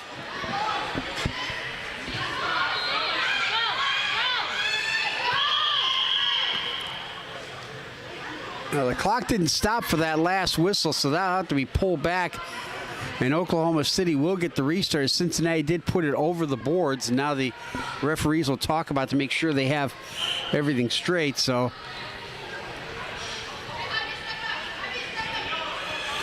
Columbus Eagles now leading Houston 5-2 in the second half. So Eagles look like they're going to go top of the group in the PASL B women's division. And Columbus Eagles and Cincinnati Sirens play each other both in the WPSL and also play indoor matches against each other during the winter. But Cincinnati Sirens with an easy 6-0 win here over Oklahoma City Oblivion in the women's PASL A division. So coming up next, in about 10 minutes, we will have Northern Kentucky Nitro, Wichita Selección. So that'll be next here at the PASL National Championships and Mockingbird Valley Soccer Club's YouTube and Facebook pages back in about 10.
Welcome back to the PASL National Championships from Mockingbird Valley Soccer Club in Louisville.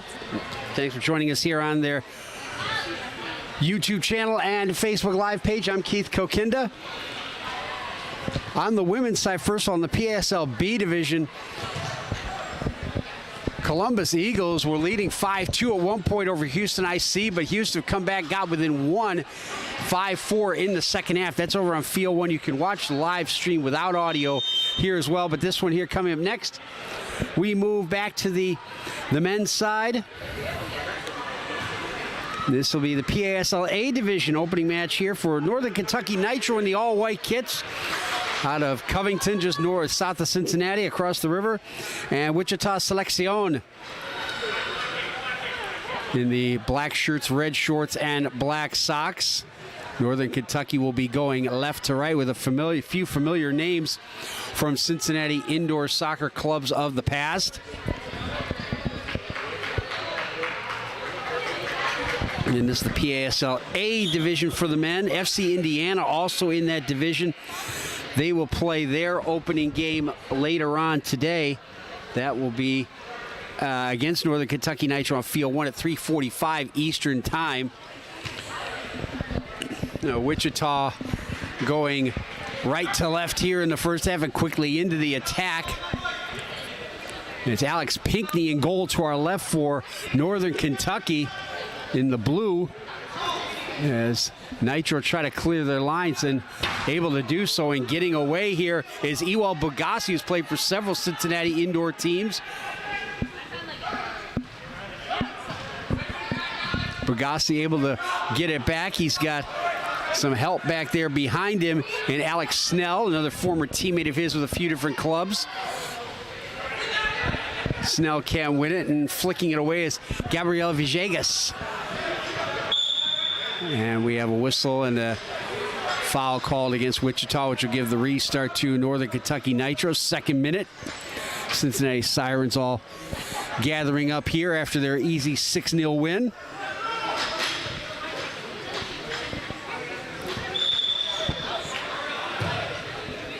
Yes, a round robin here in group play. 2 18-minute halves, continuously running clock.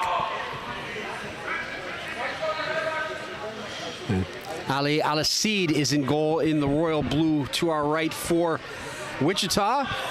Always strange to see a Wichita team, indoor soccer team, not wearing orange.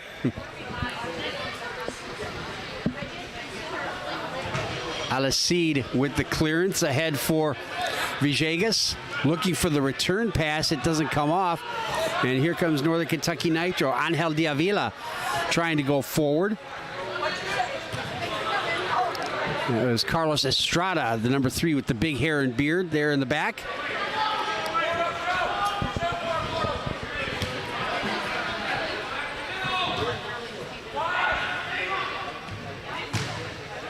Shot from distance well wide. De Avila gets the return ball off the boards, misses on the short side, and nodded back to Al-Said. Mispronunciation, I apologize. Ali Al-Said. Al-Said. Al-Said will come forward wearing one of those padded rugby helmets, skull caps. For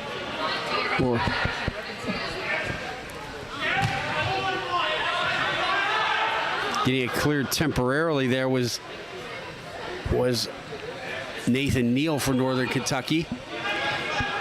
Wichita get it back. 3 minutes in. All the way back to Al-Said.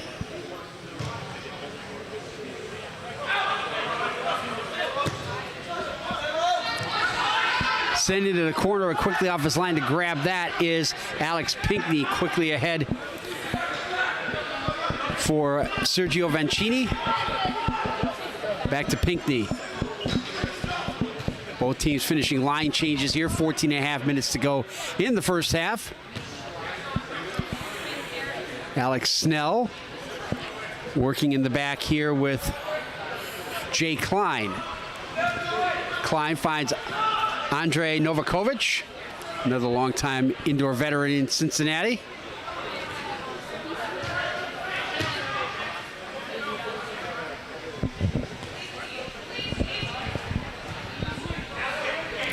Ball ahead for Ewell Bagassi. Back to Novakovic. Novakovic, a prolific goal scorer with Cincinnati. Swerve previously. Bagassi finding Jay Klein, sending in the corner, but nobody there, and Wichita will have a chance to clear their lines through Roman Esqueda. Esqueda back to Al Said as both teams finishing line changes. Alex Morgan has to nod that ball back. Not to be confused with that other Alex Morgan.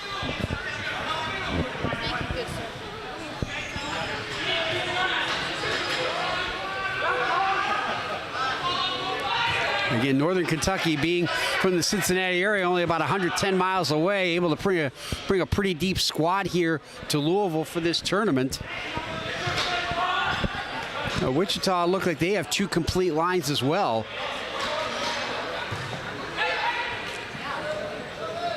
Here's a chance, and taken down for the foul.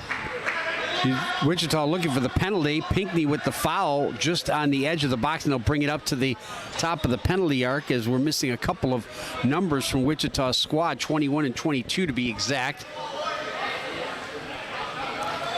But this will be Alex Morgan to take this restart for the boys from Kansas.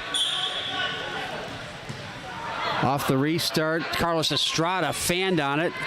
And they have at least one supporter here because I had to see somebody wearing a Kansas Jayhawks hoodie. First in Wichita, that's a bad word, saying Rock Chalk Jayhawk, home of Wichita State.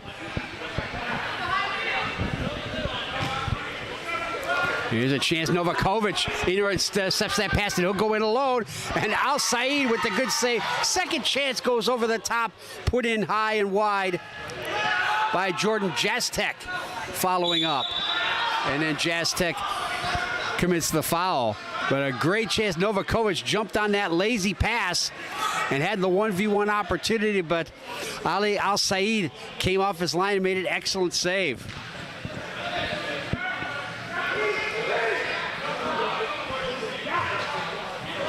Here's Morgan for Wichita, still goalless. Longest we've gone without an opening goal so far in this tournament. 11 and a half minutes to go in this first half. And Novakovic comes away with it again. Jastek with him. Novakovic from a tight angle. Al Said easily able to save that.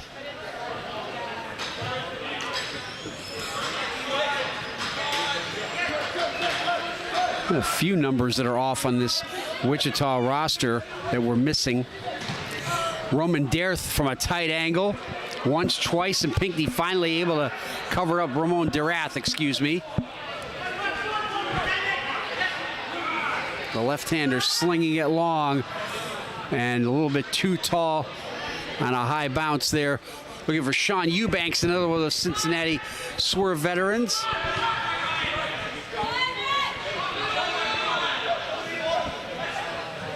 Here goes Gabriel Villegas.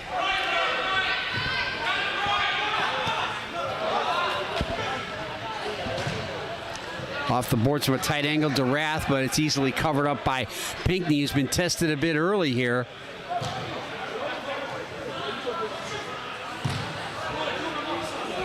Pinckney looking long for Eubanks, but again, the pass too tall for him, and all the way back to Ali Al Said.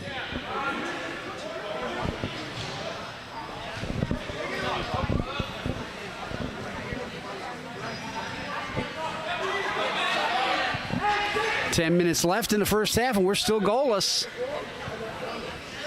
A little bit of a change the way the opening games went. Had goals in the opening few minutes of the first two matches, as Northern Kentucky and the all-white look to finally clear their lines, and they do. And they win a restart.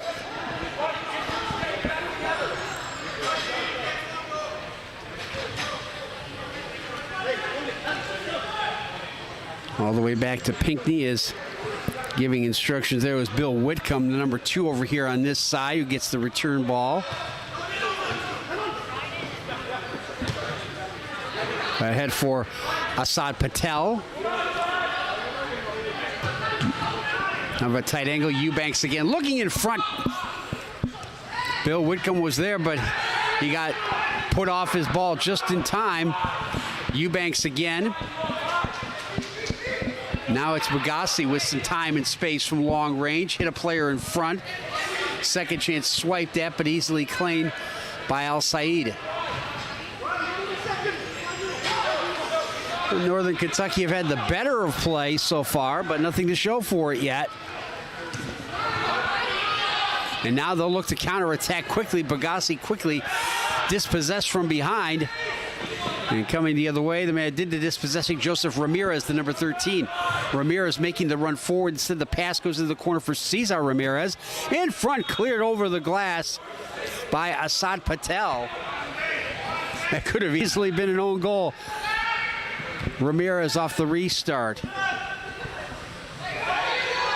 Across the face of the goal, nobody at the back post, and that'll enable the Nitro to get out of their own end. And token pressure being put on up front by Joseph Ramirez there.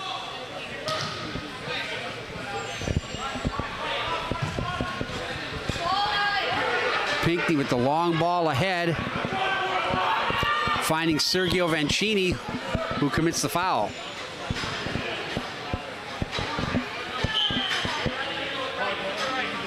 Seven and a half minutes to go in the first half, and we're still goalless.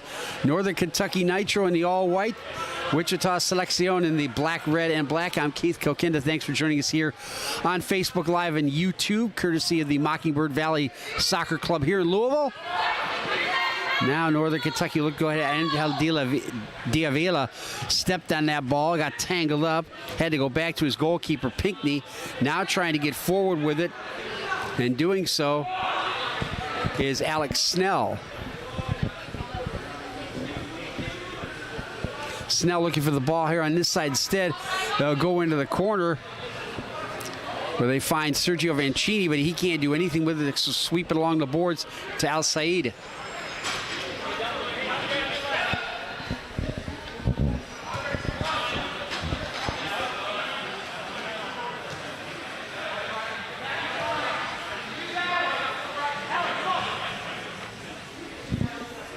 It's Vancini putting on some token pressure up front for Northern Kentucky. We're down to 6:20 to go in this first half. Shot from distance blocked by a couple of players. Vancini looks to clear and does. Attacker coming down the right side here is Angel Diavila. Diavila gets the ball, shot off the short side boards, and caroms back to Al Said for Wichita.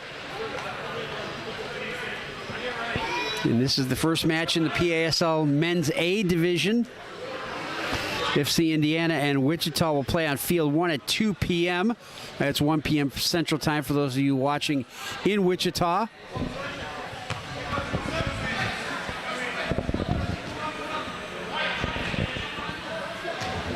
Cedric Price over there on the far side gets the return pass, tangles with Novakovic, who dispossesses him, and looks to get it quickly ahead for Snell. Or Vancini, I should say. Vancini's pass returned for Novakovic. Doesn't come off. 5:20 to go in the first half. Still awaiting the opener here.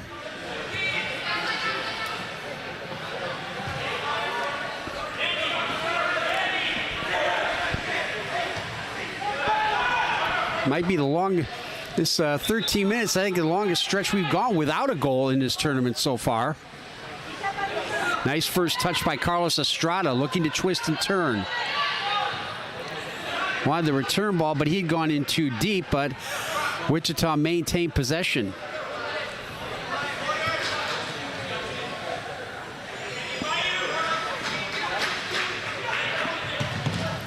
Shot from distance, blocked in front, right at the top of the penalty area, actually. And now, coming away with it here briefly is Jordan Jastek. He'll make the run forward as the Nitro retreat back into their own half with Jay Klein. Klein will get the ball from Alex Snell, who goes off for a change. Send in deep for Jastek. Jastek able to dig that ball out of the corner. But now here's Cedric Price with it for Wichita.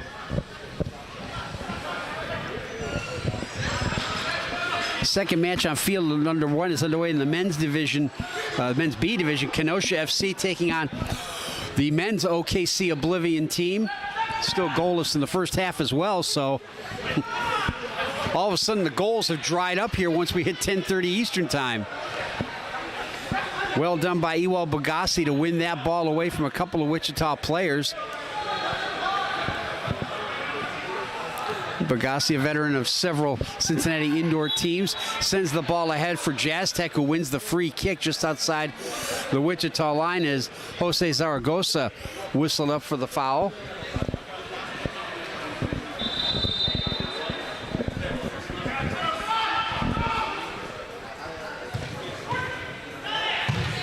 Klein from outside and just missed off the far post. But he had Al Said beaten. 3 minutes left in the first half.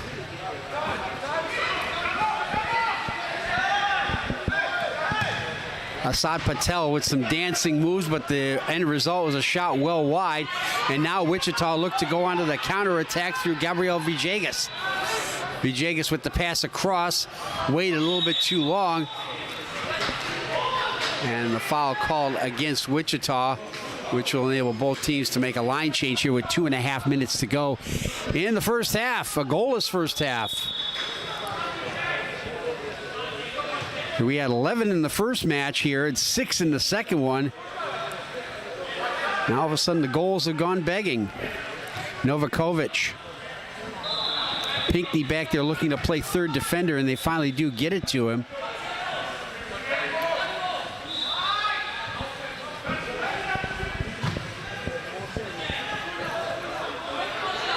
Sean Eubanks, not a good first touch, loses out.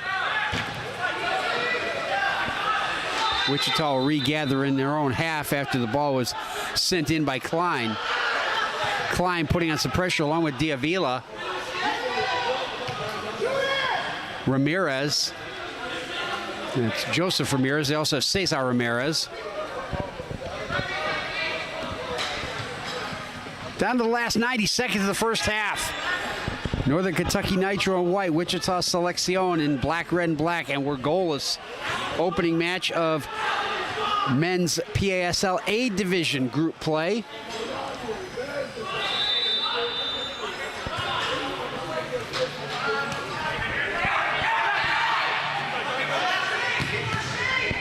Trying to send it in deep. Novakovic got there first for Northern Kentucky, and he'll make the quick pass forward. Sent back in by a Wichita player in deep, and he's able to get it back to Ali Al Said safely in the final minute of this first half. Sergio Vancini getting back to defensively for Cincinnati, and the shot coming from the red line goes into the ceiling netting in the final 40 seconds. So barring something strange, Cincinnati should be able to see that. Northern Kentucky should be able to see this one out and go to the break scoreless. I said Cincinnati because they are across the river from Cincinnati, Northern Kentucky, and they have several players who have played for Cincinnati indoor clubs. Here's one of them, Ewell Bagassi, who will leave the restart and make the run forward, and it's sent in by another former Swerve player, Alex Snell. Down to 10 seconds. Wichita looking to break quickly. Pinckney comes off his line and gets to that ball ahead of Joseph Ramirez, forcing the restart and the end of the first half. Goalless between Wichita and Northern Kentucky. We'll take a break at the PASL National Championships here on Facebook Live and YouTube.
Well, we're goalless between Wichita Selección going left to right in the black shirts, red shorts, and black socks, and Northern Kentucky Nitro in the all-white.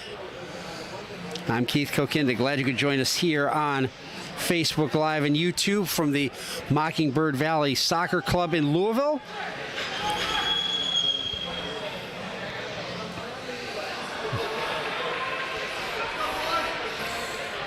A rare goalless first half.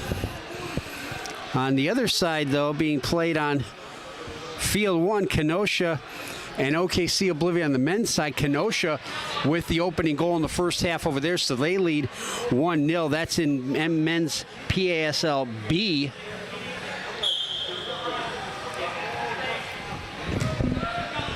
This is the PASL A division for the men.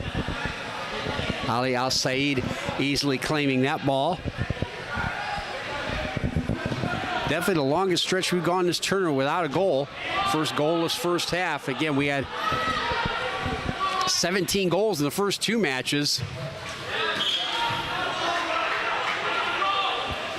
Pinckney with the clearance into the ceiling. That'll give Wichita an early restart opportunity at the Northern Kentucky red line. To the right, it's Zaragoza with a shot, got redirected. Pinckney parried it, couldn't contain it, but he got help from his defense to get that ball out.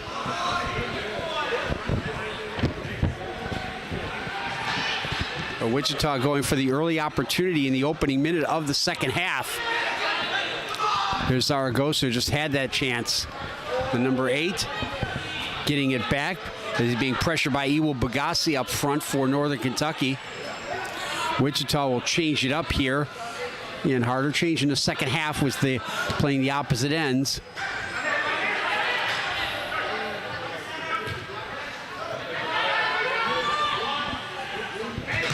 Manuel Arona at the top of the arc gets the opportunity. He's denied, as is Cedric Price, and finally into the hands of Pinckney. So Wichita getting a couple of early opportunities here in the opening minute and a half, but we're still goalless.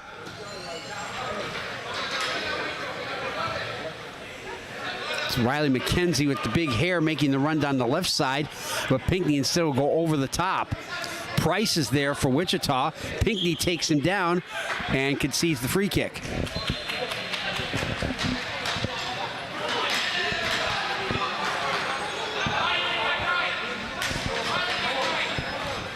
Wichita taking this opportunity to make changes once again. Anytime there's a stoppage, that's when a team in their own end will want to make a change because of the longer run to the far side bench. Here's another chance for Zaragoza. McKenzie got in the way of that.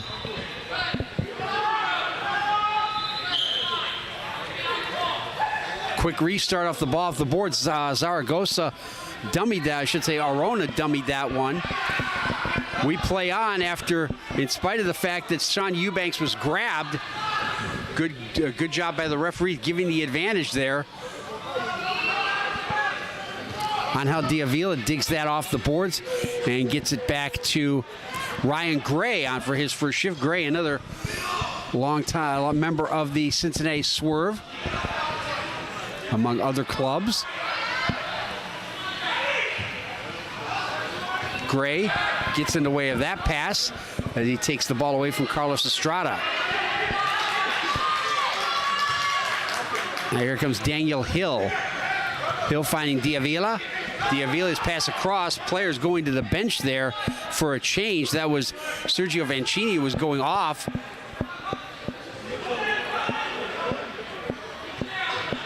Ahmad Saleh down there, number 20, also on for his first shift, putting some pressure on the Wichita end, but the Selección able to finally clear their lines and look to change players with 14:20 to go in the match. It's still scoreless.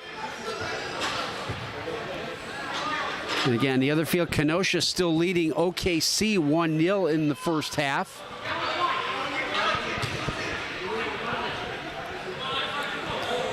Wichita have had a couple opportunities early there, sending it in looking for Joseph Ramirez, who wins the ball briefly, but a good job there defensively by Jay Klein to shield the ball and shepherd it back to his goalkeeper, Alex Pinckney. And now there's a 3v1 for Northern Kentucky, and the glorious chance goes begging as the pass from Novakovic was behind the runner.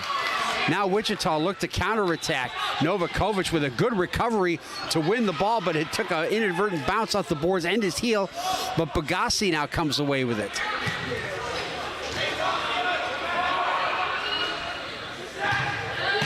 Shot from distance from Alex Snell off the mark. Bagassi trying to win that ball back. Finally, they get it back to Pinckney. Pinckney with Klein to his left, whistle coming up. Do we have too many men on the field, maybe? Ewell Bagassi is gesturing that somebody was pulling his shirt as he got into a tangle there with Joseph Ramirez, and the referee has the two talking to each other. Not the friendliest of hand slaps, I'd say, but no harm done in the end. Just a little cooling off period there from the referee. Good job to do that.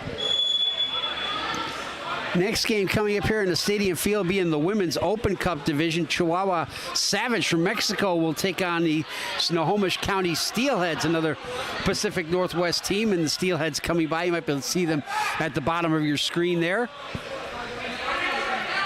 The two teams out of the Emerald State here in the PASL National Championship. Shot goes just wide of the far post. Another good opportunity for Wichita. They've had a few, but now since Northern Kentucky looking to break quickly. Salihé with the chance, leaving it there for Kylie McLaughlin, his first shift as well. So Northern Kentucky brings some fresh legs. Pass ahead, just out of the reach of Gabrielle Villegas, but Pinckney with the clearance over the boards gives Wichita a restart the red line. It's hotting up there for sure. Still awaiting the first goal, however, with 12:15 left.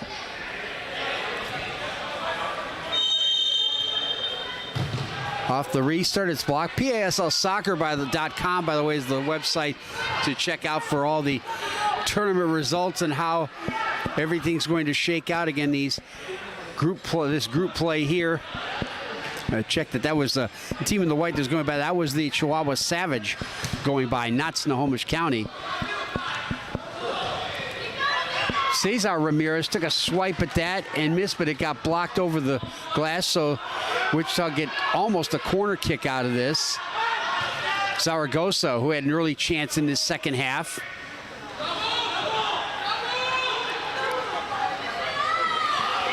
And here's McLaughlin coming away with it for Northern Kentucky. Pass on for Patel, too strong, but Northern Kentucky able to get it back with Jay Klein. Klein looking for some help, gets it from his goalkeeper. Pinckney gonna wander forward. Dangerous pass taken away. He's got to hurry to get back, and does.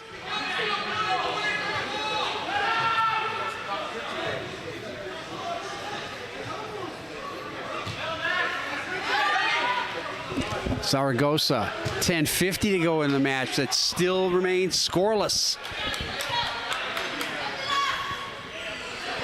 Still 1-0 to Kenosha on the other field against OKC Oblivion on the men's B division.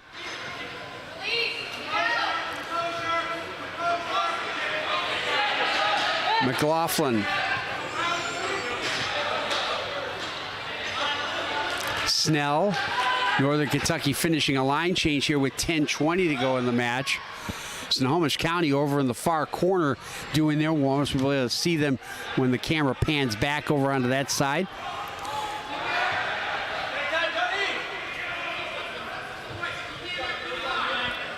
Here is Bill Whitcomb for Cincinnati.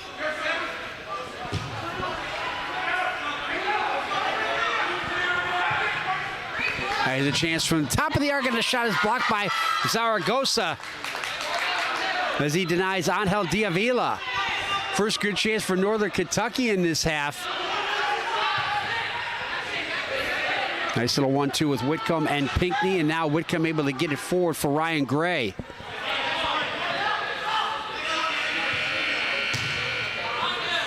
Whitcomb again with 9.5 minutes to go. They reached halftime over there on the other field with Kenosha leading 1-0 over OKC Oblivion. Again, that's the PASL men's B division. Novakovic goes down ingloriously and wins the free kick for Northern Kentucky with 9:15 left in the match.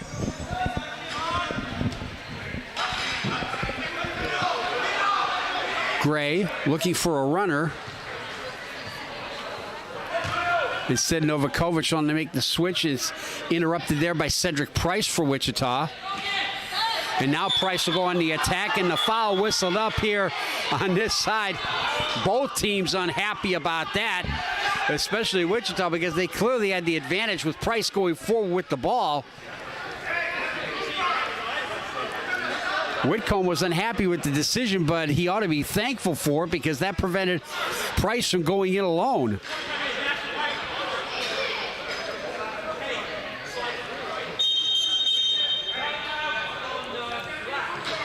Now, Wichita will call their timeout, so 8:37 left.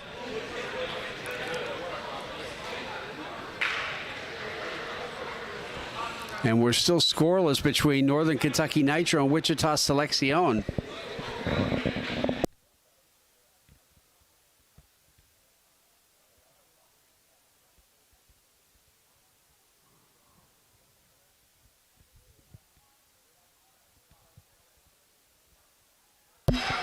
Indeed, the reason play was stopped there is because it is going to be a blue card penalty. So the first penalty of the tournament goes against Northern Kentucky. So they'll have to play shorthanded for 2 minutes.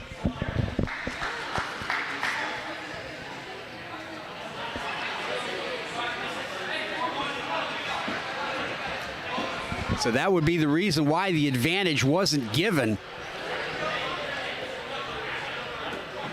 Although certainly the referee has the option, just like in hockey with the delayed penalty, to let play continue as long as the offended team has possession, but he didn't do it in that case.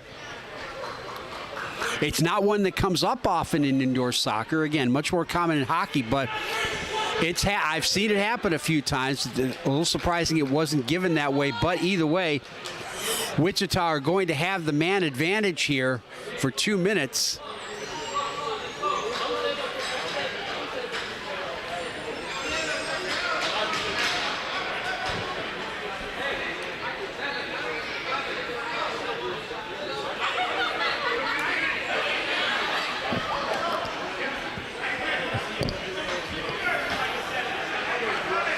Now, they have penalty time clocks on this scoreboard, but I don't think they're operational. They certainly haven't put one up.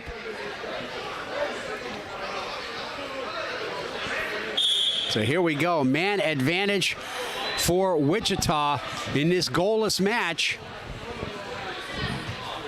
And Wichita have had a few chances, especially in the opening couple of minutes.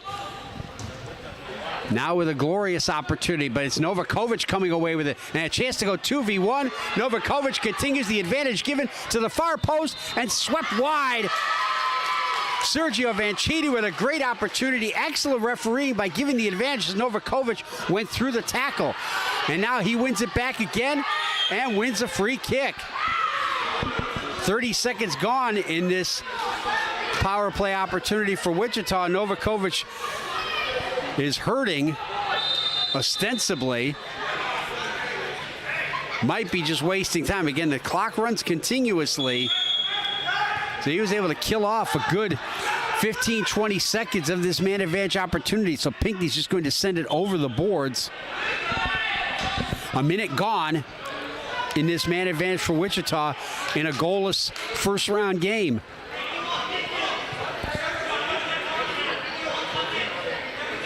But Andrei Novakovic with some great penalty killing work there.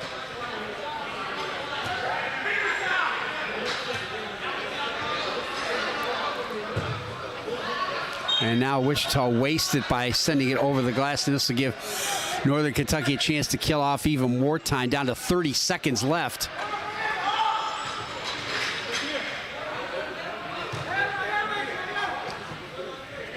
Now 20 seconds left in the man advantage for Wichita. Northern Kentucky in the white, down a man, but still goalless. And they'll kill this penalty off, it looks like.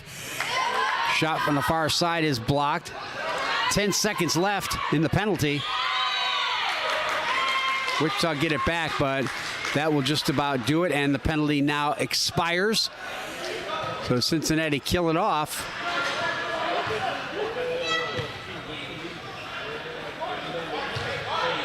You know, Wichita have clawed their way back into this match here in the second half, and they get the great opportunity and can't take advantage of it, partially because the first minute went so badly with Novakovic winning the ball, getting that breakaway opportunity, be able to set up Vancini for a chance, and then win some time with the free kick right at the halfway line. But Wichita keeping the pressure on here. Price with a shot off the short side, finally put away by Gabriel Villegas.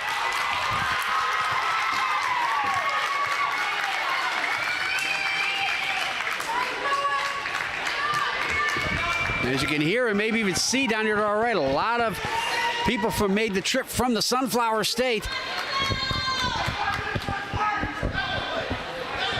So despite being denied with the man advantage opportunity, Wichita finally get the breakthrough and lead 1-0 with 5.5 minutes to go in the match.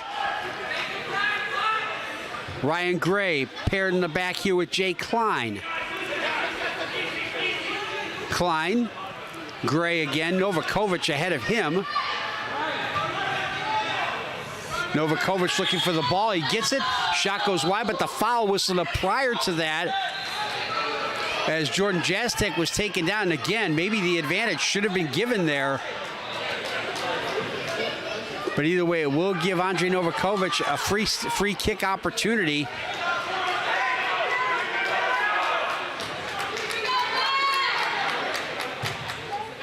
To the backside, partially fanning out. Here's a chance in front of Jastek to put it away for the equalizer.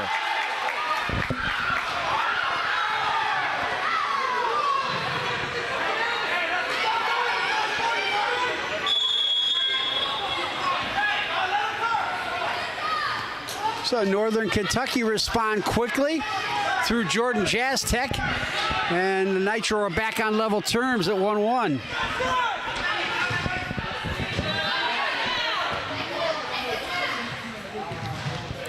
Ball ahead for Cedric Price. He can't do much with it. And it's getting, this match is really hotting up now as Price gets into a little tete-a-tete with Alex Snell, but they separate quickly.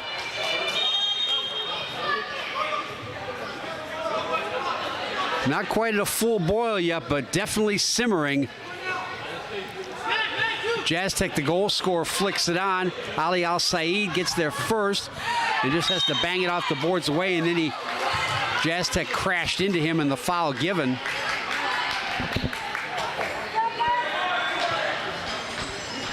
Under 3.5 to go in this game. Haven't had any draws yet in this tournament. On field one, it's still Kenosha FC 1-0 over OKC Oblivion.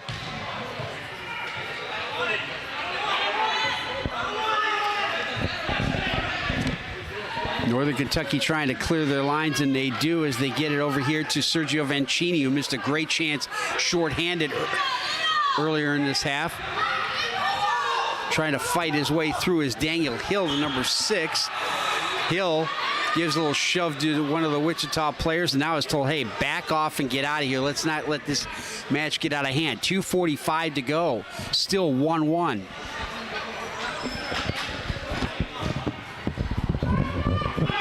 Little flick on Pinckney's going to come out of his box and clear it away, and does.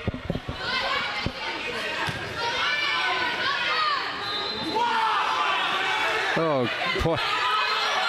Kyle McLaughlin got away with a clear shove there, but justice prevails as Wichita get the ball back to the delight of the Wichita supporters down here to my right. Villegas, the goal scorer, goes down on a good tackle. Here's Ryan Gray once again. Gray looking for some help as Northern Kentucky complete a line change with 2 minutes to go in the match. Still 1-1. Novakovic with the flick on it. A great leaping save by Al Said. And again, not a save you see in the indoor game much. And here's Vijagas with a chance behind the defense. Vijagas missed the far post.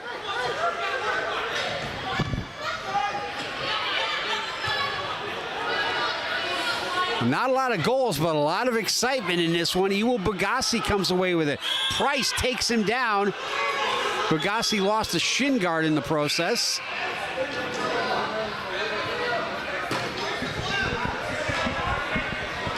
And that will be the 8th foul against Wichita. So now the man advantage opportunity goes to Northern Kentucky here for the final minute 29 of this match.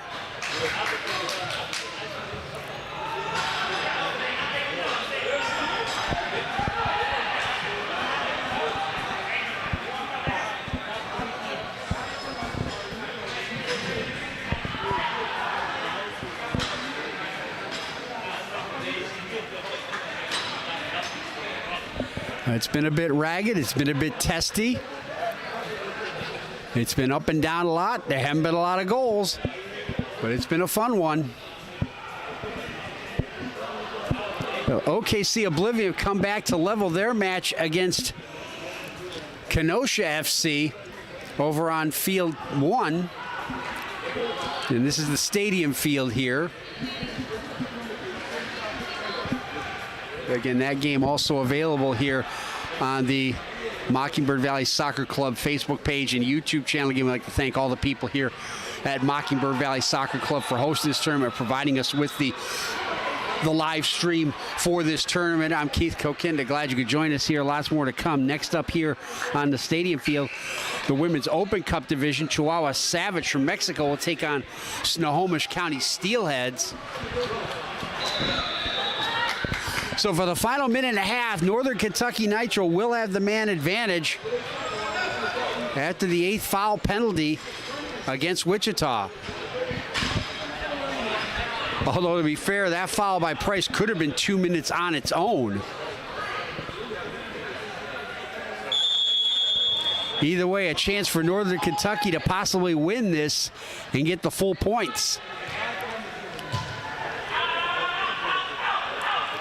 Sally Hay over here for Jay Klein. Actually, that friend is Alex Snell, 28, not 20. Klein to the far side for Ryan Gray. Now Snell once again, 1:05 to go in the game. Snell off the boards coming from this side. Here's Klein with a shot parried away. Another excellent save by Ali Al-Said, who's played very, very well for in goal as we're into the final 52 seconds. Again, Northern Kentucky up a man with the penalty. Novakovic denied in the penalty box. Snell, the back flick. Gray sending it in deep. And it's cleared away, and it'll have to be chased down by Alex Snell once again, being pressured by Vijagas, the goal scorer for Wichita. Advantage given correctly on that foul. Vijagas shorthanded. Wide, here's a chance in front, and miss-hitting it there was Cesar Ramirez. What a glorious opportunity, shorthanded, that goes begging. And Novakovic the other way, cleared off his foot by Al-Said, who acrobatically sends the ball over the glass on the far side with 9 seconds left. What action here in the final minute. And then Wichita win a free kick, and that will allow them to see this game out and get the 1-1 draw. By far the most exciting match of the tournament, although the lowest scoring. They'll just send it in deep to kill off the last few seconds. So 1-1 draw is the result, and a fair one, I'd say, between Wichita and Northern Kentucky.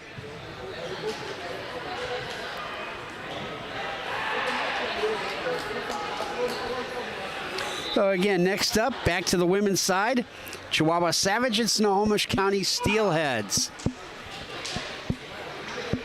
So we'll take a break and be back with more at the PASL National Championships here on Facebook Live and YouTube.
Ready to go with the Women's Open Division here at the PASL National Championships, the Women's Open Cup Division.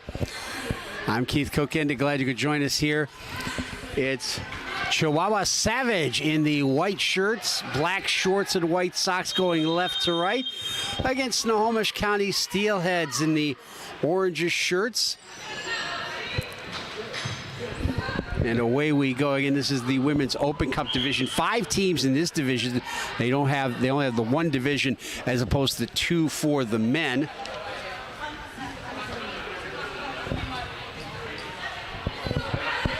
This is Alondra Tinajero, the goalkeeper for Chihuahua, sending it in deep to her opposite number.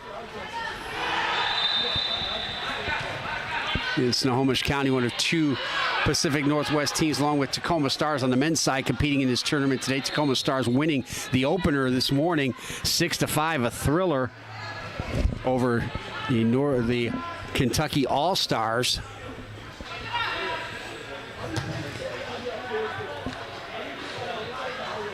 They head for Laura Chacon. Chacon trying to dig that ball out of the corner. And Snohomish County Steelheads coming away with it. They'll have a chance to go 3-on-2 if they hurry. Pass ahead finds Anna Roselander. Roselander going against a couple of white shirts and finally bounces free for Tinajero to collect. There's Jocelyn Peraza. Back to the captain, Leah Estrada, number 23. And now she'll leave it for Tinajero, her goalkeeper. Now here's Estrada as both teams making changes. Roselander up front for Snohomish County. A steelhead, by in case you're wondering, is a fish. Very prevalent in the Pacific Northwest. Tinajero almost to the halfway line before sending it forward. Flicked on. An easy claim for Ashley Horner, at least Ashley Homer. We're guessing it's Ashley Homer who's in goal for Snohomish County. They have 0 and 00, but there's no number on that shirt, so we'll go with that for now. Olivia Larson over here for Emily Webster, who flicks it ahead, but over the glass.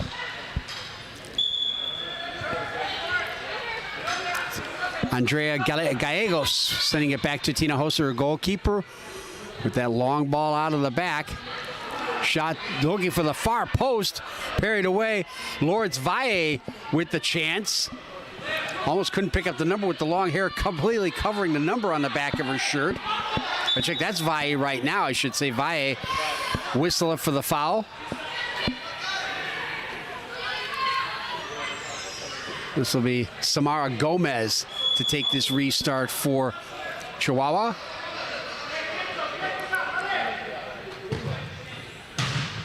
In the roster they gave us listed every player's both surnames for every player. Of course, in Spanish as in Portuguese, a person's formal name includes both the father's last name and the mother's maiden name, but most of the time a person just go by the father's last name, and that's what we'll do here for these Mexican players as well. Tina Hosa, good footwork to get that ball out. 14:40 to go in this first half. Again, 2 18-minute halves in these preliminary round matches. Now as Lani Silva, who is dispossessing, going the other way as Elisa Swanson. Swanson taking off the ball, looking to get it back after being interrupted by Damarish Sanchez. And now Chihuahua able to come away with it, getting it ahead for Lani Silva. Silva just punching it forward and cleared away by Homer. All the way back to her opposite number, Alondra Tinajero. Both teams making changes here with 4 minutes gone in the first half, and now we have a whistle.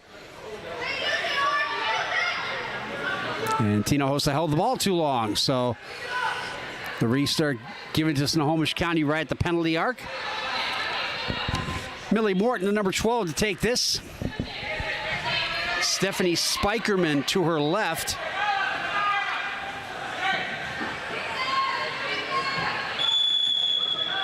Now she'll go to the left foot. Spikerman tried to go into the corner. Swept away by Idali Mesta. And it's Ashley Homer for Snohomish County, sending it forward. She's trying to find Kiara Williams down there. Williams fighting for the ball, gets dispossessed and cleared away. Morton getting it back. Nice wall pass to find Spikerman. The switch, Morton with some space. Tinohosa with a good save, and Spikerman can't do anything with the second opportunity. And now it's going to be Silva coming away with it for Chihuahua. Silva looks for the return ball and gets it from Mesta. Now it's Judith Alvarado who shot his block. Alvarado across the way to the captain, Estrada, who's temporarily dispossessed, and then just sends it into the Steelheads penalty area, easily claimed by Ashley Homer. A little token pressure from the Savage. Long ball ahead. Estrada's going to track that down for Chihuahua. Lost it. Dug out of there by Kiana Jacobson. Jacobson in the corner trying to find Kiara Williams. Williams taking a swipe at it. Tinohosa has to clear it herself. Kellen Green tangles over there with Idali Mesta. Mesta had it. Green got it back. Green gets held up. We play on as the advantage is given. Mariah Rogau across the way for Kellen Green again. Now Snohomish County forced to retreat into their own half as both teams making line changes with 11:40 to go in the first half. Still goalless. Ball bouncing high in the area, easily claimed by Alondra Tinohosa. Estrada with a long ball ahead. She's looking for Fatima Gongora. Gongora sends it across. Nobody there as Alejandra Gutierrez was late in arriving. Here's Jacobson trying to clear it away. Estrada back to the Snohomish County line. Jacobson able to get through a couple of tacklers and find Roslander at the halfway line. Now it's Peyton Chick who puts her arms down saying, let's slow things down and calm it down and get a line change out here. Sent forward for Sophia Kim. The clearance by the captain. Estrada goes over the glass, giving the Steelheads a restart with 10:40 to go. A few of the Stars players are here to watch their female counterparts from nearby Snohomish County play. Rogau is dispossessed. The Savage look to come forward through Lourdes Valle, but she is dispossessed. Jocelyn Peraza gets it back to Tina Harrow, her goalkeeper. Now a ball ahead for Fatima Gongora. Has Valle making the run ahead of her. Peraza to her right. Uses Gongora. And not quick enough with the return ball, enables Sophia Kim to come back and take that ball away.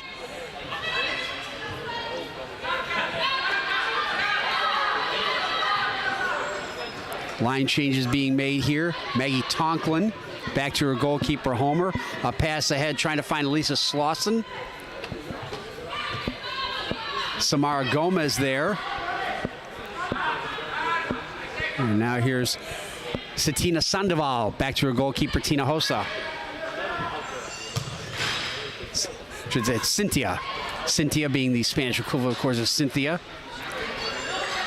Tonklin in the corner, being challenged by a couple players, including Valle off the boards. Coming forward is Damaris Sanchez, and now it finds Samara Gomez. Valle on the far side gets dispossessed by Maggie Tonklin, but illegally so. Actually, no, they'll go with Valle will get called for the foul. Midway through the first half, still goalless. Chihuahua Savage in the white shirts, Snohomish County Steelheads in the orange.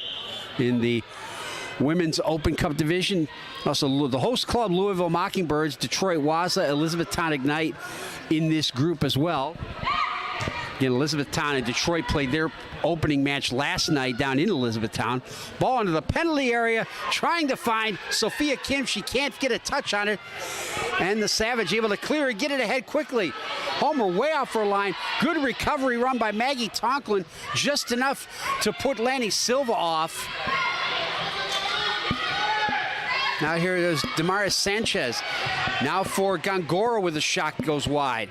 But a great opportunity. Had Homer well out of her penalty area, but a great recovery run by Maggie Tonklin to deny the opportunity on the breakaway. Shot taken there by Gongora. May have hit her teammate in front.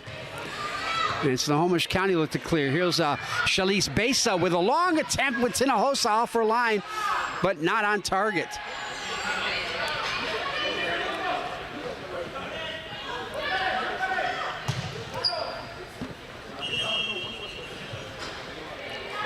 Pass ahead for Lonnie Silva. Now there's Laura Chacon. Chacon able to dig that ball off the boards and get it back to Samara Gomez. Actually, over here it's Damaris Sanchez Villaplando, I should say. She's going by her mother's maiden name on the back of her shirt, so that's what we'll use as well. Chacon.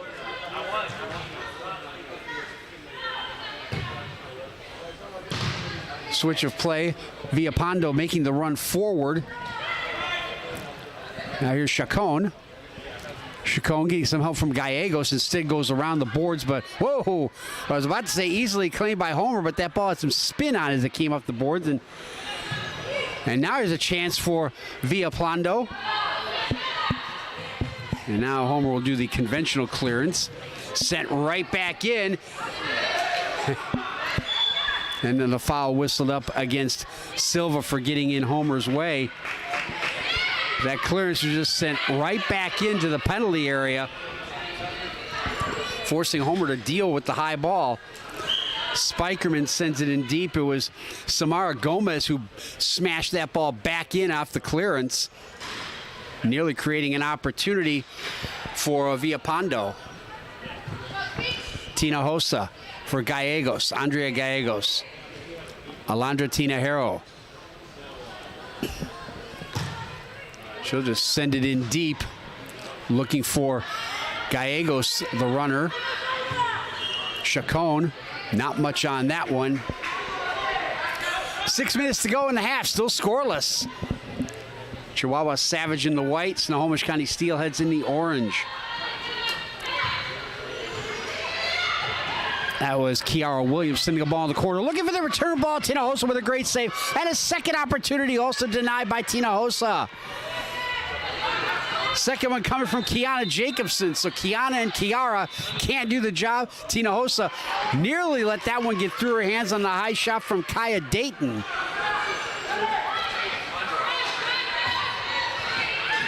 Long throw ahead. Here's Williams one more time. So Williams creating some havoc in Chihuahua's end of the field. Finally, it's Judith Alvarado who gets it back to her goalkeeper, Tinohosa. Tinohosa coming up with a couple of big saves there to deny both Williams and Jacobson. 5 minutes left in the first half. Tinohosa from just outside the halfway line goes to goal herself.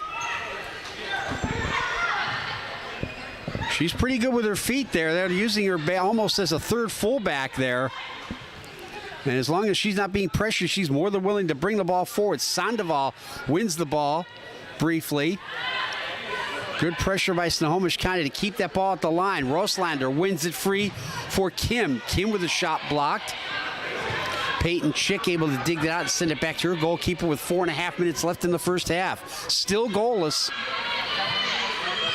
But Snohomish County suddenly putting on a lot more pressure. Tinohosa gives it away for Kim. Shot from the far side, redirected in front, and another great save by Tinohosa to deny Alicia Slauson, who redirected that shot from Olivia Larson right on goal, much like you see a centerman in hockey put the stick down and look for the redirect. But again, Tinohosa has been outstanding here in the last few minutes to deny some glorious opportunities for Snohomish County. And here comes another one. Slauson again. She's dispossessed quickly by Gomez, and Gomez with a chance to run forward. Valle to her right. The pass not strong enough, though. Larson there defensively. Alvarado trying to keep the ball in along with Gomez. Alvarado with a good tackle there. No, they're going to whistle up for the foul. Again, slide tackling is not permitted in this tournament. And the foul correctly given, and it will be a 2-minute penalty against Gomez. Or Alvarado, I should say. So So the first woman advantage opportunity goes to Snohomish County with 3:34 left.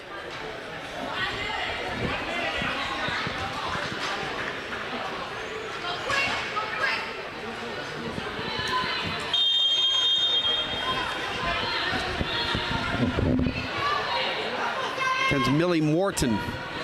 There's Morton with the ball.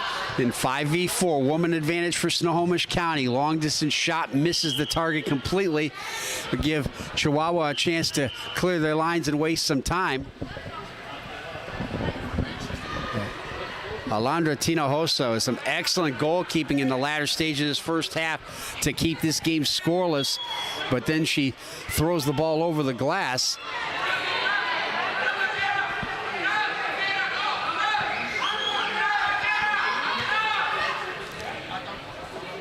Morton for Chick.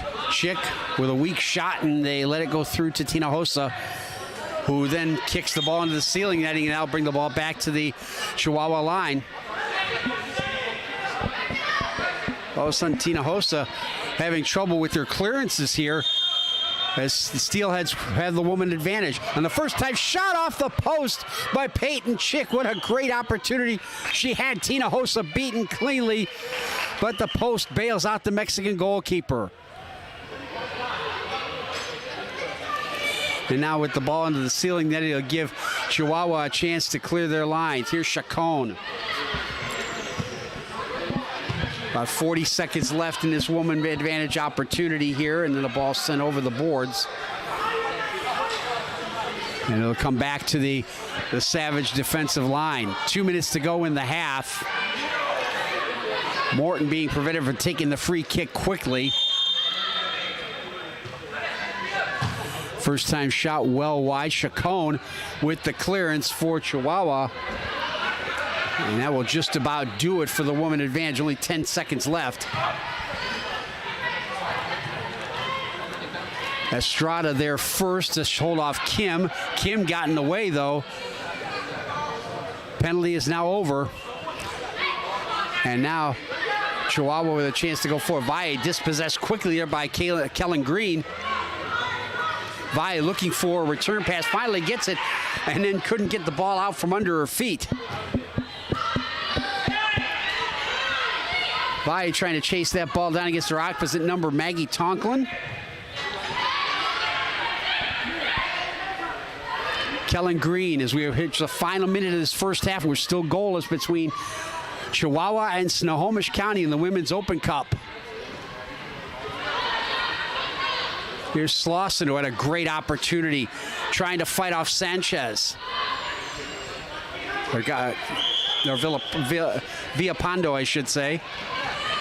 And then Villapando concedes the free kick with 40 seconds to go. Both teams make changes here for this last, now down to 30 seconds.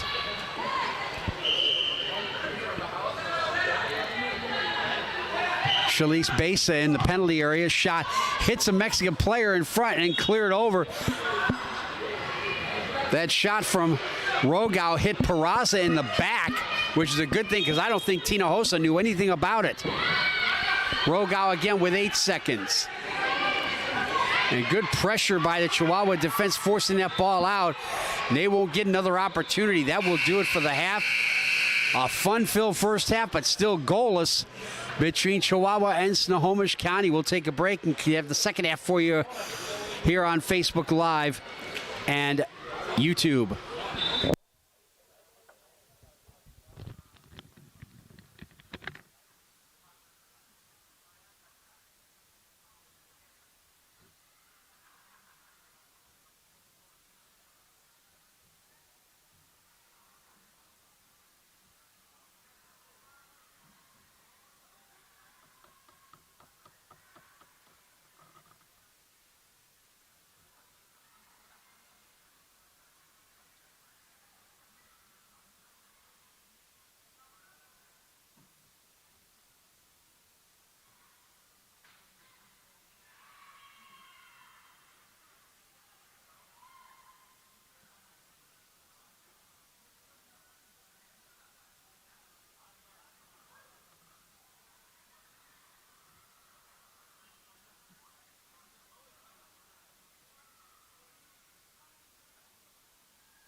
Ready for the second half in this Women's Open Cup Division match.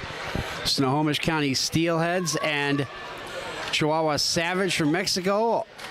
Goalless after the first half in the Women's Open Cup Division. I'm Keith Kokinda. Glad you could join us here at Mockingbird Valley Soccer Club in Louisville, and thanks to them and their Facebook page and YouTube, their Facebook Live and YouTube page to do the live streams of all these matches here at the National Championship, the PASL National Championships. On the other field, San Antonio Slayers leading OKC Oblivion 2-1 in the first half. That's the PASL A division. OKC lost 6-0 in their opening match to Cincinnati, so they need to get at least a draw, if not a win, to stay alive in this competition.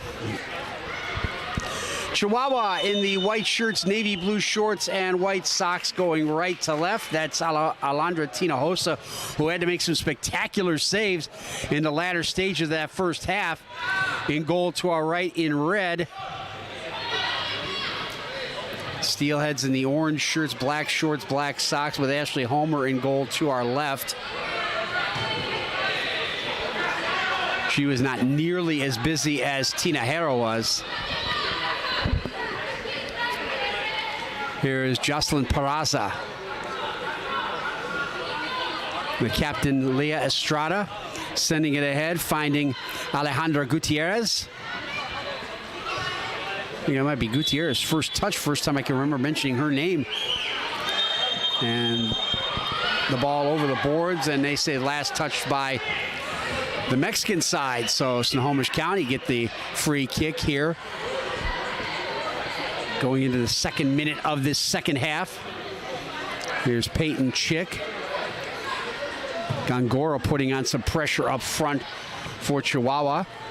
The captain Estrada heading that ball over the boards. Rogau with the restart. Get a chance from the top of the penalty area. Miss hit by Anna Roslander. Savage trying to clear their lines, but they put it into the ceiling netting instead from Gongora. Fatima Gongora concedes the restart at the Chihuahua line, which will be taken by Millie Norton. Norton sends it into the box, trying to put it off of Laura Chacon to try to get a violation there for not giving the 10 feet, but we play on. Norton again. Here's Chacon trying to get the ball out from her feet, and does. And then Chacon shoves Norton to the ground, but we still play on. Estrada will just send it over the top. You know, just as we saw in the previous match, things beginning to hot up and simmer a little bit out there.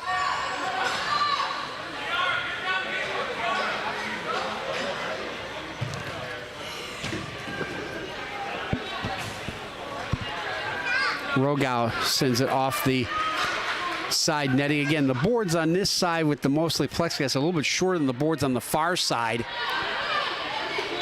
15:31. Tina Harrow, I should say, will take this restart herself. Lawrence Valle fighting off two Steelheads, getting it back to Tina Harrow, who just gets there ahead of Kiara Williams, who had a great chance denied by Tina Harrow late in that first half. Now, once again, Larson this time. Olivia Larson tried to take a quick restart. Andrea Gallegos looks like she gets penalized for it. Yes, she did. She goes off for 2 minutes. So another woman advantage opportunity for the Steelheads. They failed on their first one.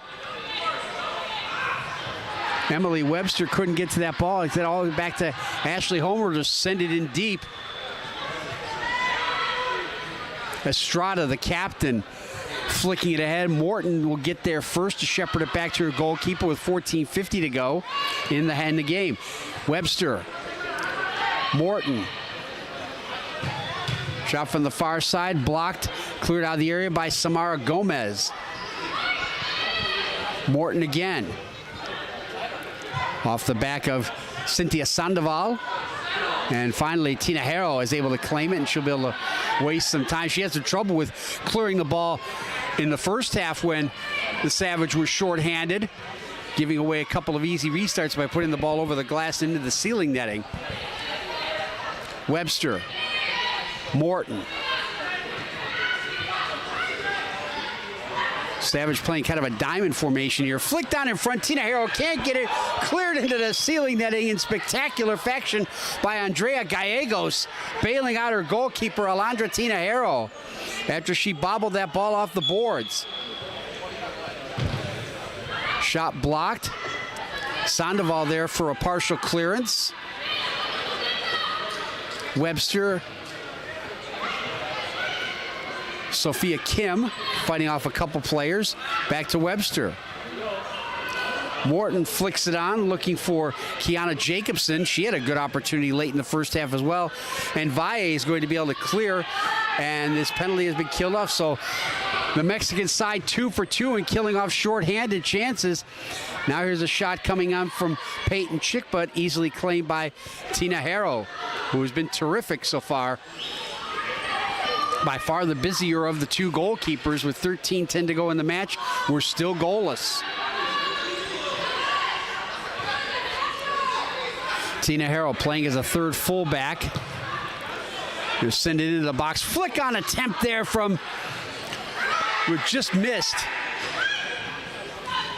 It's number 3, but we don't have 3 on this list. But a great ball out of the back from Alondra Tina Harrow to set up that opportunity.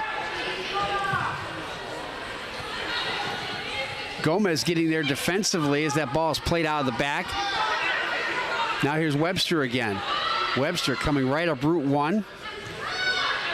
Webster getting by Gallegos into the area. Redirect attempt there by Shalise Besa. Nearly worked, but Tina Hossa able to just cover it up. Valle dispossessed by Slauson. Now it's Larson. Larson off the short side boards. Tina Hossa, Tina Harrow there again. Kaya Dayton to the far post. That won't trouble Tina Harrow. And now here comes Samara Gomez. 12 minutes left in the game. Homer trying the clearance. Didn't come off very well for her. Giving Gallegos a chance, but a good defensive recovery by Dayton to protect her goalkeeper. Now Morton with a chance to go forward. Trying to send it ahead for Besa, who is fouled by Gomez.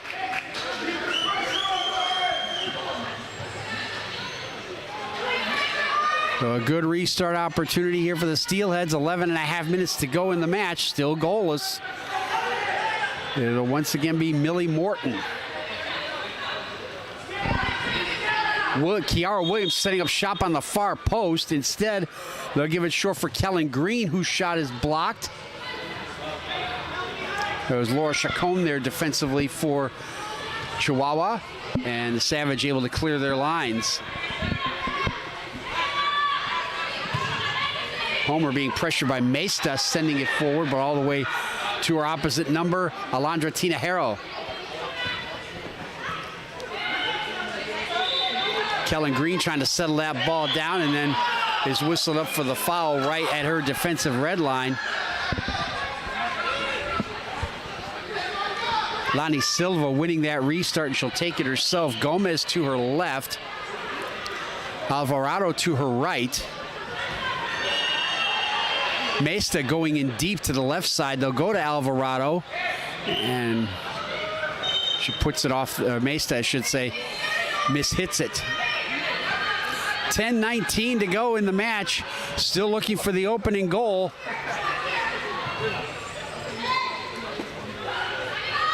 Here's Williams trying to dig that ball out of the corner away from Gomez. Does so, but then Mesta comes in to help out defensively. Larson. Now back for Spikerman. And flicked over the boards by Mesta to give Snohomish County the restart.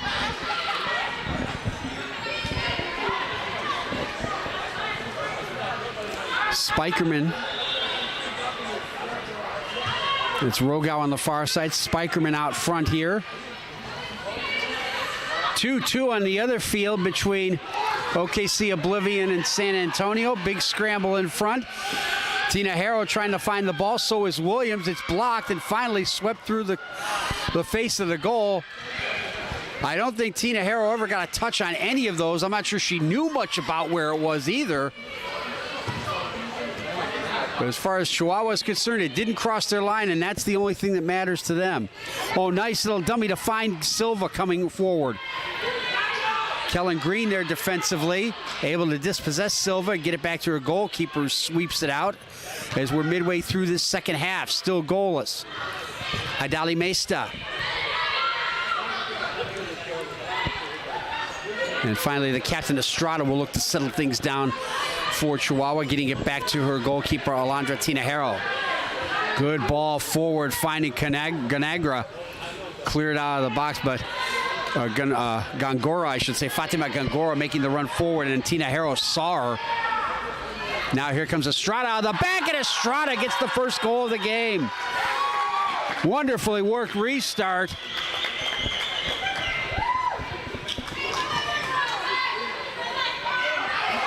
And the captain comes up with a big goal.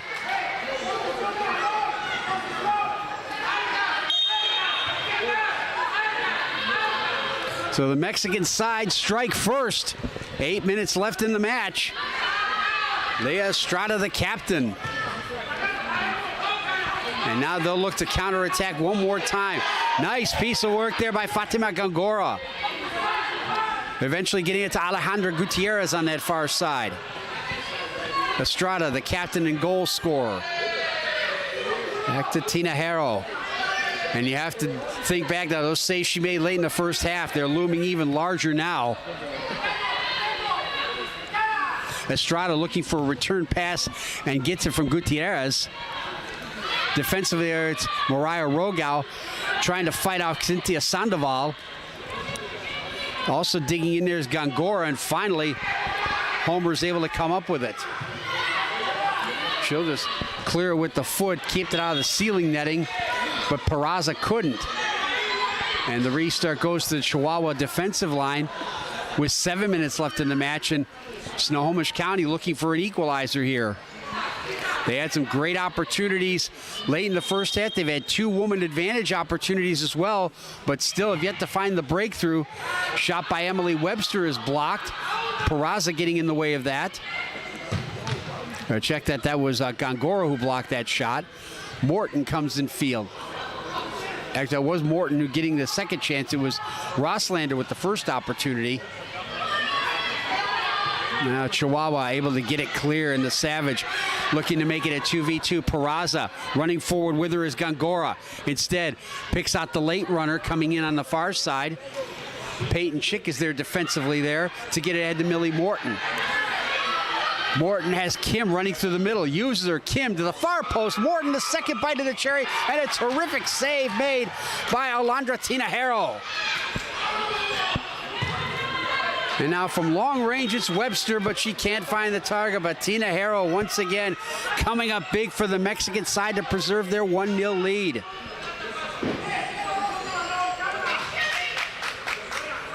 Uno a cero for Chihuahua Savage. 5:40 left in the match. Laura Chacon for Damaris Villapando. Back to her goalkeeper, Tina Harrow. Chacon looking for the return pass. Shot goes across the face to go. Gallegos couldn't reach that. That one coming from Samara Gomez. Villapando. Tina Harrow sending it into the area. Excellent goalkeeping there by Ashley Homer, and quickly forward, but not a good first touch, enables Gomez to recover.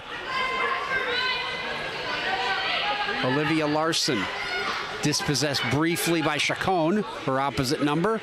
4:55 left in the match. Still, Chihuahua Savage up 1-0 over Snohomish County Steelheads on the goal coming from Leah Estrada. A spectacular bicycle kick, and the Steelheads have equalized.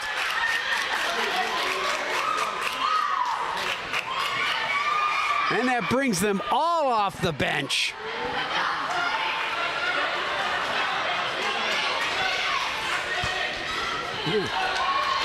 And rightfully so.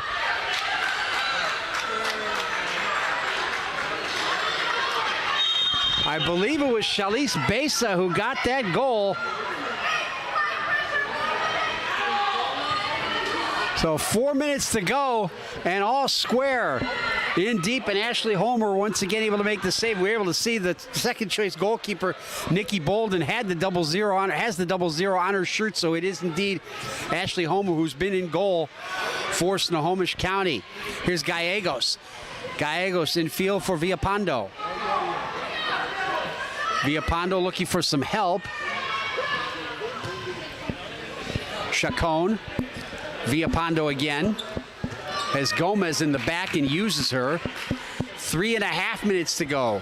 Scoreboard hasn't updated, but it is indeed 1-1. Tina Harrow from the halfway line, well off target. She tried that once in the first half as well.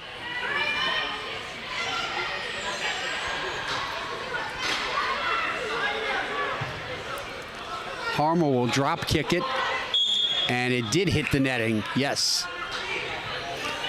Was trying to find Kiara Williams here on the near side. Instead gives the restart to Chihuahua with 3 minutes left in the match.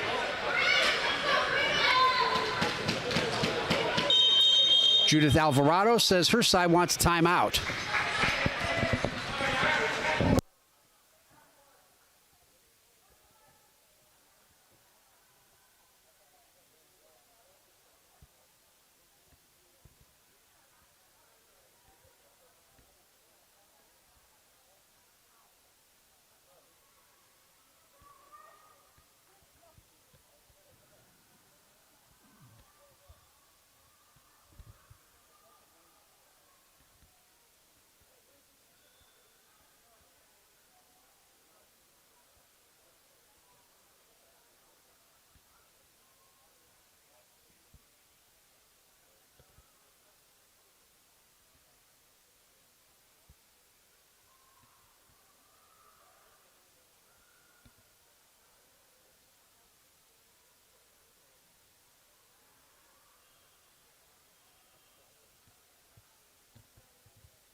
.251 left, the opening match in the Women's Open Cup. I'm Keith Kokinda. Glad you could join us here.